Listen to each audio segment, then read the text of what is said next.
दल खालसा दफ्तर में पहुँचे सारे पत्रकारों नूं जी आया आखदे फतेह अर्ज करदा जी। वाहिगुरू जी का खालसा वाहिगुरू जी की फतेह। दल खालसा वालों सद्दी गई इस प्रैस कॉन्फ्रेंस का मेन टॉपिक मेन मकसद जिहड़ा आ वो मौजूदा समय दे विच भारती पार्लीमेंट दीयां जिहड़ियां चोणां हो रहीआं ने पूरे इंडिया दे विच उस दे संबंध दे विच दल खालसा दी चोणां प्रति स्टैंड ते दल खालसा दी नीति वो तुहाडे सारिआं दे नाल साझा करन दे लई अज असीं इत्थे दल खालसा ऑफिस दे विच इकत्तर होए हां। दल खालसा वल्लों चोण नीति के रूप दे विच तैयार किया गया डॉकूमेंट मैं हूबहू शब्द बाय शब्द लाइन बाय लाइन तुहाडे नाल जिहड़ा है पढ़ के साझा करांगा। उस डॉकूमेंट दे विचों ही बाद विच जो भी तुहाडे सवाल होणगे जो भी तुहाडीआं इनकुआयरीज होणगीआं उन्हां नूं भी असीं जवाबदे हां, उन्हां नूं भी असीं बाद विच डिस्कस करांगे सारे दा सारा।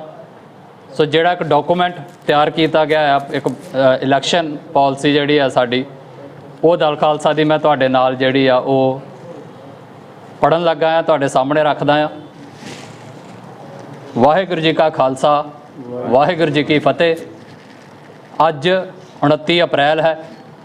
अज खालिस्तान ऐलाननामे की 38ਵੀਂ वर्षगांठ है। दल खालसा जमहूरी ਅਤੇ ਰਾਜਸੀ ਢੰਗ ਤਰੀਕਿਆਂ ਨਾਲ ਖਾਲਿਸਤਾਨ ਦੇ ਟੀਚੇ ਦੀ ਪ੍ਰਾਪਤੀ ਲਈ ਆਪਣੀ ਵਚਨਬੱਧਤਾ ਦੁਹਰਾਉਂਦਿਆਂ ਪੰਜਾਬ ਦੇ ਸਾਰੇ ਧਰਮਾਂ ਅਤੇ ਵਰਗਾਂ ਦੇ ਲੋਕਾਂ ਨੂੰ ਨਾਲ ਲੈ ਕੇ ਚੱਲਣ ਲਈ ਪ੍ਰਤੀਬੱਧ ਹੈ। ਅਸੀਂ ਸਪਸ਼ਟ ਤੌਰ ਉੱਤੇ ਐਲਾਨ ਕਰਦੇ ਹਾਂ ਕਿ ਖਾਲਿਸਤਾਨ ਸਮੂਹ ਪੰਜਾਬੀਆਂ ਦਾ ਅਤੇ ਸਾਰੇ ਪੰਜਾਬੀਆਂ ਲਈ ਹੋਵੇਗਾ। ਇਸ ਦਾ ਸਿਧਾਂਤ ਗੁਰਬਾਣੀ ਅਨੁਸਾਰ ना को बैरी नहीं बेगाना सगल संग हमको बन आई उत्ते आधारित होवेगा। सिख कौम किसी भी उथल पुथल अते अजाई लहू डोलन के हक विच नहीं है। दल खालसा पंजाब अते दिल्ली दरम्यान टकराव नूं गलबात राही सुलझाउण अते दिल्ली के हुक्मरानां नूं दमनकारी पहुँच अते फासीवादी नीतियां नूं त्यागण का सदा दिंदा है। भारतीय निजाम हेठ चोणां प्रति दल खालसा का स्टैंड ਅਤੇ नीति इस प्रकार संघर्षशील लोकां ਅਤੇ कौमां अंदर अपने उत्ते काबज निजाम अधीन ਹੁੰਦੀਆਂ ਚੋਣਾਂ ਵਿੱਚ ਹਿੱਸਾ ਲੈਣ ਜਾਂ ਨਾ ਲੈਣ ਸੰਬੰਧੀ ਹਮੇਸ਼ਾ ਹੀ ਦੁਬਿਧਾ ਅਤੇ ਦੁਚਿੱਤੀ ਰਹੀ ਹੈ। ਭਾਰਤ ਵੱਲੋਂ ਜੂਨ 1984 ਦੇ ਵਿੱਚ ਦਰਬਾਰ ਸਾਹਿਬ ਉੱਤੇ ਹਮਲੇ ਤੋਂ ਬਾਅਦ ਭਾਰਤ ਤੋਂ ਮੁਕਤੀ ਦੇ ਰਾਹ ਪਈ ਸਿੱਖ ਕੌਮ ਵੀ ਇਸੇ ਦਵੰਦ ਦਾ ਸ਼ਿਕਾਰ ਚੱਲੀ ਆ ਰਹੀ ਹੈ। ਭਾਰਤ ਤੋਂ ਆਜ਼ਾਦੀ ਦੇ ਰਾਹ ਉੱਤੇ ਤੁਰੇ ਜੁਝਾਰੂ ਅਤੇ ਸੰਘਰਸ਼ੀਲ ਹਿੱਸੇ ਨੇ ਭਾਰਤੀ ਸਿਸਟਮ ਨੂੰ ਰੱਦ ਕਰਦਿਆਂ ਚੋਣਾਂ ਦੇ ਬਾਈਕਾਟ ਦੇ ਸਟੈਂਡ ਨੂੰ ਹਮੇਸ਼ਾ ਪ੍ਰਾਥਮਿਕਤਾ ਦਿੱਤੀ ਹੈ। ਦੂਜੇ ਪਾਸੇ ਪੰਥਕ ਪੇੜ ਅੰਦਰ ਇੱਕ ਧਿਰ ਉਹ ਵੀ ਹੈ ਜਿਸ ਨੇ ਚੋਣ ਵਿਵਸਥਾ ਉੱਤੇ ਟੇਕ ਰੱਖੀ ਸੀ ਅਤੇ ਰੱਖੀ ਹੈ। ਸਿੱਖ ਸਿਧਾਂਤ ਅਨੁਸਾਰ ਚੋਣਾਂ ਵਿੱਚ ਹਿੱਸਾ ਲੈਣ ਦੀ ਕੋਈ ਮਨਾਹੀ ਨਹੀਂ ਹੈ, ਪਰ ਹਾਂ ਇਸ ਪੈਂਤੜੇ ਨੂੰ ਅਪਣਾਉਣ ਦੇ ਪਿੱਛੇ कुछ बुनियादी असूल होने लाजमी हैं, ना कि केवल सत्ता की प्राप्ति की दौड़ और चाहत। कौम की जुझारू धिर वांग दल खालसा भी इस दलील और तर्क का हामी है कि आज़ादी की जंग लड़ रहे लोगों और धिरां की संयुक्त राष्ट्र अधीन स्वै निर्णय के अधिकार तो बिना भारतीय निजाम हेठ चोणां विच हिस्सा लेना अर्थहीन और बेमतलबी है। दल खालसा का मनना है कि मौजूदा भारतीय निजाम हेठ चोणां स्वै निर्णय के अधिकार का बदल नहीं हो सकदियां। पंजाब विच 1 जून नूं होण जा रही भारतीय लोक सभा चोणां तो दल खालसा ने दूर रहण का फैसला किया है। ये फैसला जथेबंदी की 15 मैंबरी अंतरिम कमेटी की बीते दिनी हुई मीटिंग विच लिया गया सी, जिस की प्रधानगी दल खालसा के प्रधान सरदार हरपाल सिंह चीमा ने की सी। जथेबंदी का मनना है कि गुलाम कौमां अपने उत्ते काबज मुल्क अते उसदे जुल्म ढाउण वाले सिस्टम अते तंत्र नूं किसी भी देण वाली किसी भी प्रक्रिया विच हिस्सा नहीं लैंदियां। ये चोणां पंजाब समस्या का हल नहीं कर सकदियां अते ना ही सिखां दी कौमी स्थिति नूं बेहतर करन विच सहाई हो सकदियां हन। ਭਾਰਤ ਤੋਂ ਆਜ਼ਾਦੀ ਹਾਸਲ ਕਰਨ ਲਈ ਚੋਣਾਂ ਵਿੱਚ ਹਿੱਸਾ ਲੈਣ ਤੋਂ ਬਿਨਾਂ ਹੋਰ ਵੀ ਬਦਲਵੇਂ ਰਾਹ ਅਤੇ ਪੈਂਤੜੇ ਮੌਜੂਦ ਹਨ ਅਤੇ ਬਦਲਦੇ ਸਮਿਆਂ ਵਿੱਚ ਸਾਡੀ ਕੌਮ ਨੂੰ ਵਧੇਰੇ ਸੁਚੇਤ ਹੋਣ ਦੀ ਲੋੜ ਹੈ। ਸੰਘਰਸ਼ ਅਤੇ ਅੰਦੋਲਨ ਨਾ ਕਿ ਭਾਰਤੀ ਸਿਸਟਮ ਅਧੀਨ ਚੋਣਾਂ ਸਾਡੀ ਪ੍ਰਾਥਮਿਕਤਾ ਰਹੇ ਹਨ ਅਤੇ ਅੱਜ ਵੀ ਹਨ। ਖਾਲਿਸਤਾਨ ਦੇ ਸੰਘਰਸ਼ ਵਿੱਚ ਆਪਣੀਆਂ ਜਾਨਾਂ ਨਿਸ਼ਾਵਰ ਕਰਨ ਵਾਲੀਆਂ ਹਜ਼ਾਰਾਂ ਸ਼ਹੀਦਾਂ, ਲੰਬੇ ਸਮੇਂ ਤੋਂ ਨਜ਼ਰਬੰਦੀਆਂ ਅਤੇ ਜਲਾਵਤਨੀਆਂ ਹੰਢਾਰੇ ਮਰਜੀਵੜਿਆਂ ਦੀਆਂ ਘਾਲਣਾਵਾਂ ਨੂੰ ਚੋਣਾਂ ਦੀ ਸਸਤੀ ਖੇਡ ਤੋਂ ਕੁਰਬਾਨ ਨਹੀਂ ਕੀਤਾ ਜਾ ਸਕਦਾ। ਪਿਛਲੇ ਵਰੇ 2023 ਵਿੱਚ ਅਸੀਂ 3 ਉੱਘੇ ਸਿੱਖ ਨਾਇਕਾਂ ਭਾਈ ਪਰਮਜੀਤ ਸਿੰਘ ਪੰਜਵੜ, ਭਾਈ ਹਰਦੀਪ ਸਿੰਘ ਨਿੱਜਰ ਅਤੇ ਭਾਈ ਅਵਤਾਰ ਸਿੰਘ ਖੰਡਾ ਨੂੰ ਗਵਾ ਚੁੱਕੇ ਹਾਂ। ਉਹਨਾਂ ਨੂੰ ਉਹਨਾਂ ਦੇ ਰਾਜਨੀਤਿਕ ਵਿਸ਼ਵਾਸਾਂ ਅਤੇ ਰਾਜਸੀ ਵਿਚਾਰਧਾਰਾ ਦੇ ਕਾਰਨ ਹੀ ਵਿਦੇਸ਼ੀ ਮੁਲਕਾਂ ਵਿੱਚ ਭਾਰਤੀ ਏਜੰਟਾਂ ਦੁਆਰਾ ਕਤਲ ਕੀਤਾ ਗਿਆ ਹੈ, ਜਿਹੜਾ ਦੇਸ਼ ਅਤੇ ਸਿਸਟਮ ਸਾਡੀਆਂ ਇੱਛਾਵਾਂ ਨੂੰ ਕੁਚਲਣ ਅਤੇ ਸਾਡੀਆਂ ਆਵਾਜ਼ਾਂ ਨੂੰ ਗੈਰ ਨਿਆਇਕ ਹੱਥ ਕੰਡਿਆਂ ਰਾਹੀਂ ਖਾਮੋਸ਼ ਕਰਨ 'ਤੇ ਭਾਰੂ ਹੋਵੇ। ਅਸੀਂ ਚੋਣ ਪ੍ਰਕਿਰਿਆ ਵਿੱਚ ਹਿੱਸਾ ਲੈ ਕੇ ਉਸ ਦੇਸ਼ ਦੀ ਅਖੌਤੀ ਲੋਕਤੰਤਰੀ ਵਿਵਸਥਾ ਨੂੰ ਕਿਵੇਂ ਮਜ਼ਬੂਤ ਕਰ ਸਕਦੇ ਹਾਂ। ਪੰਜਾਬ ਦੇ ਲੋਕਾਂ ਨੇ UAPA, NSA ਵਰਗੇ ਕਠੋਰ ਕਾਨੂੰਨਾਂ ਅਧੀਨ ਬੇਅੰਤ ਨਜ਼ਰਬੰਦੀਆਂ ਹੰਢਾਈਆਂ ਅਤੇ ਹੰਢਾ ਰਹੇ ਹਨ। ਸਿੱਖ ਆਵਾਮ ਦੇ ਵੱਡੇ ਹਿੱਸੇ ਨੇ ਨਸਲਕੁਸ਼ੀ ਅਤੇ ਮਨੁੱਖੀ ਅਧਿਕਾਰਾਂ ਦੀ ਉਲੰਘਣਾ ਦੀ ਪੀੜ ਅਤੇ ਮਾਰ ਝੱਲੀ ਹੈ। ਪੰਜਾਬ ਦੇ ਕੁਦਰਤੀ ਸਰੋਤ ਲੁੱਟੇ ਗਏ ਨੇ ਅਤੇ ਲੁੱਟੇ ਜਾ ਰਹੇ ਹਨ। ਵਾਅਦਿਆਂ ਅਤੇ ਬੇਇਨਸਾਫੀਆਂ ਦੀ ਲੰਬੀ ਲੜੀ ਹੈ। ਇਸ ਲਹੂ ਭਿੱਜੀ ਦਾਸਤਾਨ ਨੇ ਸਾਨੂੰ ਬੇਘਰੇ ਅਤੇ ਬੇਵਤਨ ਕੀਤਾ ਹੈ। ਕੀ ਭਾਰਤੀ ਚੋਣਾਂ ਰਾਹੀਂ ਹਿੰਦ ਪੰਜਾਬ ਝਗੜੇ ਦੇ ਹੱਲ ਦੀ ਕੋਈ ਉਮੀਦ ਦਿਖਾਈ ਦਿੰਦੀ ਹੈ? ਪਿਛਲੇ 5 ਦਹਾਕਿਆਂ ਦੇ ਕੌੜੇ ਤਜਰਬੇ ਤੋਂ ਸਾਨੂੰ ਤਾਂ ਕੋਈ ਆਸ ਦਿਖਾਈ ਨਹੀਂ ਦਿੰਦੀ। 1947 ਤੋਂ ਅਤੇ ਖਾਸ ਤੌਰ ਉੱਤੇ ਜੂਨ 1984 ਵਿੱਚ ਦਰਬਾਰ ਸਾਹਿਬ ਉੱਤੇ ਹੋਏ ਹਮਲੇ ਤੋਂ ਬਾਅਦ ਸਿੱਖਾਂ ਨੇ ਸ਼੍ਰੋਮਣੀ ਅਕਾਲੀ ਦਲ ਦੇ ਰੂਪ ਵਿੱਚ ਪੰਜਾਬ ਵਿੱਚ ਆਪਣੀਆਂ ਸਰਕਾਰਾਂ ਬਣਾਈਆਂ ਅਤੇ ਅਕਾਲੀ ਅਤੇ ਸਿੱਖ ਨੁਮਾਇੰਦੇ ਭਾਰਤ ਦੀ ਸੰਸਦ ਵਿੱਚ ਵੀ ਭੇਜੇ। ਇਸ ਦੇ ਬਾਵਜੂਦ ਵੀ ਸਿੱਖਾਂ ਦੀ ਸਥਿਤੀ ਵਿੱਚ ਬਿਲਕੁਲ ਵੀ ਕੋਈ ਸਥਿਤੀ ਬਦਲੀ ਹੈ ਅਤੇ ਪੰਜਾਬ ਸਮੱਸਿਆ ਅੱਜ ਵੀ ਇੱਕ ਸਮੱਸਿਆ ਹੀ ਹੈ। ਅਗਸਤ 1982 ਵਿੱਚ ਦਰਬਾਰ ਸਾਹਿਬ ਦੀ ਹਦੂਦ ਤੋਂ ਅਕਾਲੀ ਦਲ ਵੱਲੋਂ ਆਰੰਭ ਕੀਤੇ ਗਏ ਧਰਮ ਯੁੱਧ ਮੋਰਚੇ ਦੀ ਇੱਕ ਵੀ ਮੰਗ ਨਹੀਂ ਮੰਨੀ ਗਈ ਅਤੇ ਨਾ ਹੀ ਸੰਸਦ ਵਿੱਚ ਭੇਜੇ ਗਏ ਅਕਾਲੀ ਨੁਮਾਇੰਦੇ ਆਪਣੀ ਕੋਈ ਪ੍ਰਾਪਤੀ ਕੌਮ ਅੱਗੇ ਰੱਖ ਸਕੇ ਹਨ। ਚੋਣਵੇਂ ਅਕਾਲੀ ਨੇਤਾਵਾਂ ਨੇ ਸਮੇਂ-ਸਮੇਂ ਉੱਤੇ ਸੰਸਦ ਵਿੱਚ ਕੌਮ ਉੱਤੇ ਹੋ ਰਹੇ ਅਤਿਆਚਾਰਾਂ ਅਤੇ ਕੌਮ ਦੇ ਦਰਦ ਨੂੰ ਉਜਾਗਰ ਜ਼ਰੂਰ ਕੀਤਾ ਹੈ, ਪਰ ਇਸ ਨਾਲ ਭਾਰਤੀ ਰਾਜ ਦੇ ਸਾਡੇ ਉੱਤੇ ਹੋ ਰਹੇ ਜ਼ੁਲਮ ਰੁਕੇ ਅਤੇ ਥੰਮੇ ਨਹੀਂ ਹਨ ਅਤੇ ਨਾ ਹੀ ਕੌਮ ਉੱਤੇ ਹੋਏ ਅਤਿਆਚਾਰਾਂ ਅਤੇ ਜ਼ੁਲਮਾਂ ਦਾ ਇਨਸਾਫ ਹੋਇਆ ਹੈ। ਸਿੱਖਾਂ ਦੀ ਭਾਰਤੀ ਚੋਣ ਵਿੱਚ ਸ਼ਮੂਲੀਅਤ ਦੇ ਬਾਵਜੂਦ ਵੱਧ ਅਧਿਕਾਰਾਂ ਦੀ ਤਰਜਮਾਨੀ ਕਰਦਾ ਆਨੰਦਪੁਰ ਸਾਹਿਬ ਦਾ ਮਤਾ ਰੁਲ ਕੇ ਰਹਿ ਗਿਆ ਹੈ। ਅਕਾਲੀ ਸੰਸਦ ਮੈਂਬਰਾਂ ਵੱਲੋਂ ਬੰਦੀ ਸਿੰਘਾਂ ਨਾਲ ਹੋ ਰਹੀ ਬੇਇਨਸਾਫੀ ਦਾ ਮੁੱਦਾ ਲੋਕ ਸਭਾ ਵਿੱਚ ਉਠਾਉਣ ਦੇ ਬਾਵਜੂਦ ਵੀ ਉਹਨਾਂ ਦੀ ਬੰਦ ਖਲਾਸੀ ਮੁਮਕਿਨ ਨਹੀਂ ਹੋ ਸਕੀ। ਦਰਿਆਈ ਪਾਣੀਆਂ ਦੀ ਲੁੱਟ ਨਹੀਂ ਰੁਕੀ। ਪੰਜਾਬ ਨੂੰ ਉਸ ਦੀ ਰਾਜਧਾਨੀ ਚੰਡੀਗੜ੍ਹ ਨਹੀਂ ਮਿਲੀ। ਜੇ ਚੋਣਾਂ ਦੇ ਬਾਈਕਾਟ ਨਾਲ ਕੁਝ ਹਾਸਲ ਨਹੀਂ ਹੋਇਆ ਤਾਂ ਚੋਣਾਂ ਲੜਨ ਨਾਲ ਵੀ ਕੌਮ ਦੀ ਝੋਲੀ ਵਿੱਚ ਕੀ ਪਿਆ ਹੈ? ਜੇ ਚੋਣਾਂ ਦੇ ਬਾਈਕਾਟ ਕਰਨ ਨਾਲ ਕੁਝ ਹਾਸਲ ਨਹੀਂ ਹੋਇਆ ਤਾਂ ਚੋਣਾਂ ਲੜਨ ਨਾਲ ਵੀ ਕੌਮ ਦੀ ਝੋਲੀ ਵਿੱਚ ਕੁਝ ਨਹੀਂ ਪੈ ਸਕਿਆ। ਅਫਸੋਸ ਹੈ ਕਿ ਇਨਸਾਫ ਅਤੇ ਹੱਕਾਂ ਲਈ ਸਮੇਂ-ਸਮੇਂ ਸਿੱਖ ਨੁਮਾਇੰਦਿਆਂ ਵੱਲੋਂ ਸੰਸਦ ਵਿੱਚ ਉਠਾਈ ਗਈ ਆਵਾਜ਼ ਅਤੇ ਸੜਕਾਂ ਉੱਤੇ ਉਤਰ ਕੇ ਬੁਲੰਦ ਕੀਤੀ ਗਈ ਆਵਾਜ਼ ਦਾ ਇੱਕੋ ਤਰ੍ਹਾਂ ਦਾ ਹੀ ਮੁੱਲ ਪਿਆ ਹੈ। ਪੰਜਾਬ ਵਿੱਚ ਇਨਸਾਫ ਪਸੰਦ ਅਤੇ ਗੈਰਤਮੰਦ ਲੋਕ 1 ਜੂਨ ਵਾਲੇ ਦਿਨ ਜਦ ਦਿੱਲੀ ਦੇ ਨਵੇਂ ਹੁਕਮਰਾਨਾਂ ਨੂੰ ਚੁਣਨ ਲਈ ਘਰੋਂ ਨਿਕਲਣ ਤਾਂ ਚੇਤੇ ਰੱਖਣ ਕਿ 40 ਸਾਲ ਪਹਿਲਾਂ ਇਸੇ ਮੁਲਕ ਦੀਆਂ ਫੌਜਾਂ ਦਰਬਾਰ ਸਾਹਿਬ ਦੀ ਬੇਹੁਰਮਤੀ ਕਰਨ ਦੀ ਬਦਨੀਤੀ ਨਾਲ ਚੜ੍ਹ ਕੇ ਆਈਆਂ ਸਨ। ਜਿਸ ਸਿਸਟਮ ਵਿੱਚ ਸਾਡੀ ਕੌਮ ਦੇ ਲੋਕ ਕੈਦ ਹੋ ਚੁੱਕੇ ਹਨ, ਇਹ ਉਹੀ ਸਿਸਟਮ ਹੈ ਜੋ ਪੰਜਾਬ ਦੀ ਅਣਖ ਅਤੇ ਗੈਰਤ ਲਈ ਮੈਦਾਨ ਵਿੱਚ ਨਿਤਰੇ ਜਥੇਦਾਰ ਗੁਰਦੇਵ ਸਿੰਘ ਕੌਂਕੇ, ਭਾਈ ਜਸਵੰਤ ਸਿੰਘ ਖਾਲੜਾ ਸਮੇਤ ਹਜ਼ਾਰਾਂ ਸਿੱਖਾਂ ਨੂੰ ਕੋਹ ਕੇ ਸ਼ਹੀਦ ਕਰਦਾ ਆ ਰਿਹਾ ਹੈ।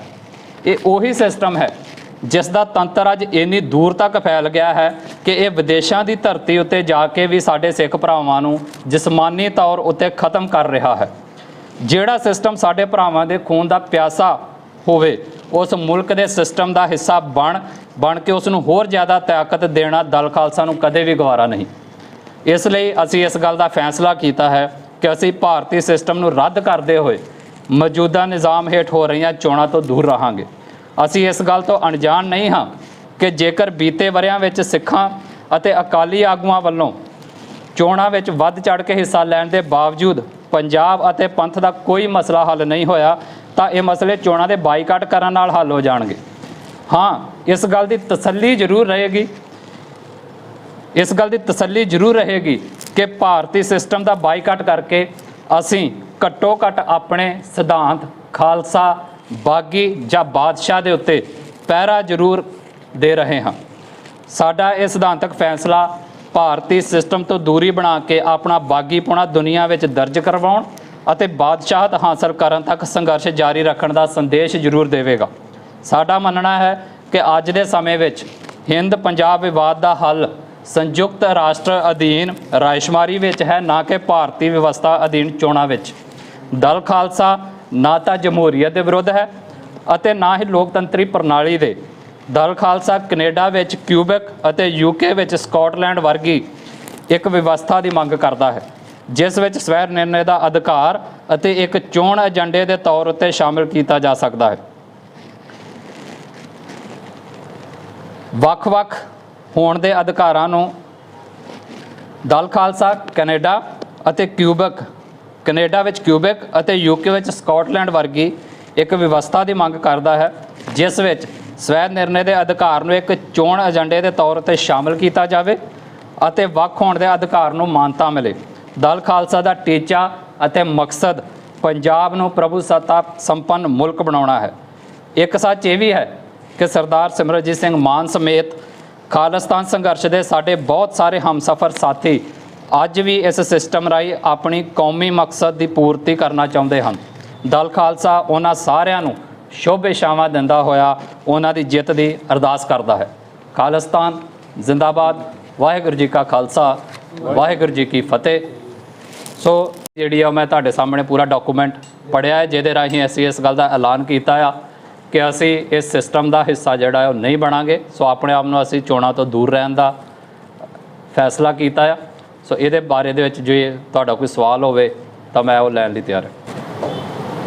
ਇੱਕ ਪਾਸੇ ਚੋਣਾਂ ਦਾ ਬਾਈਕਾਟ ਤੇ ਇੱਕ ਪਾਸੇ ਤੁਸੀਂ ਸਿਮਰਨਜੀਤ ਸਿੰਘ ਮਾਨ ਵਾਸਤੇ ਕਹਿ ਰਹੇ ਹੋ ਕਿ ਕਾਮਨਾ ਕਰਦੇ ਹੋ ਕਿ ਜਿੱਤ ਹਾਸਲ ਕਰਨ। ਇਹ ਅੰਦਾਜ਼ਾ ਨਹੀਂ ਲਗਾ ਸਕਦੇ ਕੌਮ ਕਿ ਕਿੱਧਰ ਨੂੰ ਇਸ਼ਾਰਾ ਜਾਂਦਾ ਹੈ।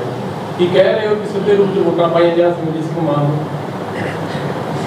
ਮੈਂ ਇਹ ਗੱਲ ਦਾ ਐਲਾਨ ਕੀਤਾ ਹੈ ਪੂਰੇ ਡਾਕੂਮੈਂਟ ਨੂੰ ਜੇ ਤੁਸੀਂ ਧਿਆਨ ਦੇ ਨਾਲ ਸੁਣਿਆ ਹੋਵੇ ਕਿ ਅਸੀਂ ਇੱਕ ਸਿਸਟਮ ਨੂੰ ਰੱਦ ਕੀਤਾ ਹੈ, ਪਰ ਉਹਦੇ ਨਾਲ ਦੀ ਨਾਲ ਅਸੀਂ ਇਸ ਗੱਲ ਦੀ ਵੀ ਤਸਲੀਮ ਕੀਤੀ ਆ, ਮੰਨੇ ਆ ਕਿ ਸਾਡੀ ਕੌਮ ਦਾ ਇੱਕ ਹਿੱਸਾ ਖਾਲਿਸਤਾਨ ਦੀ ਪ੍ਰਾਪਤੀ ਭਾਰਤੀ ਸਿਸਟਮ ਅਧੀਨ ਹੁੰਦੀਆਂ ਚੋਣਾਂ ਰਾਹੀਂ ਕਰਨਾ ਚਾਹੁੰਦਾ ਆ।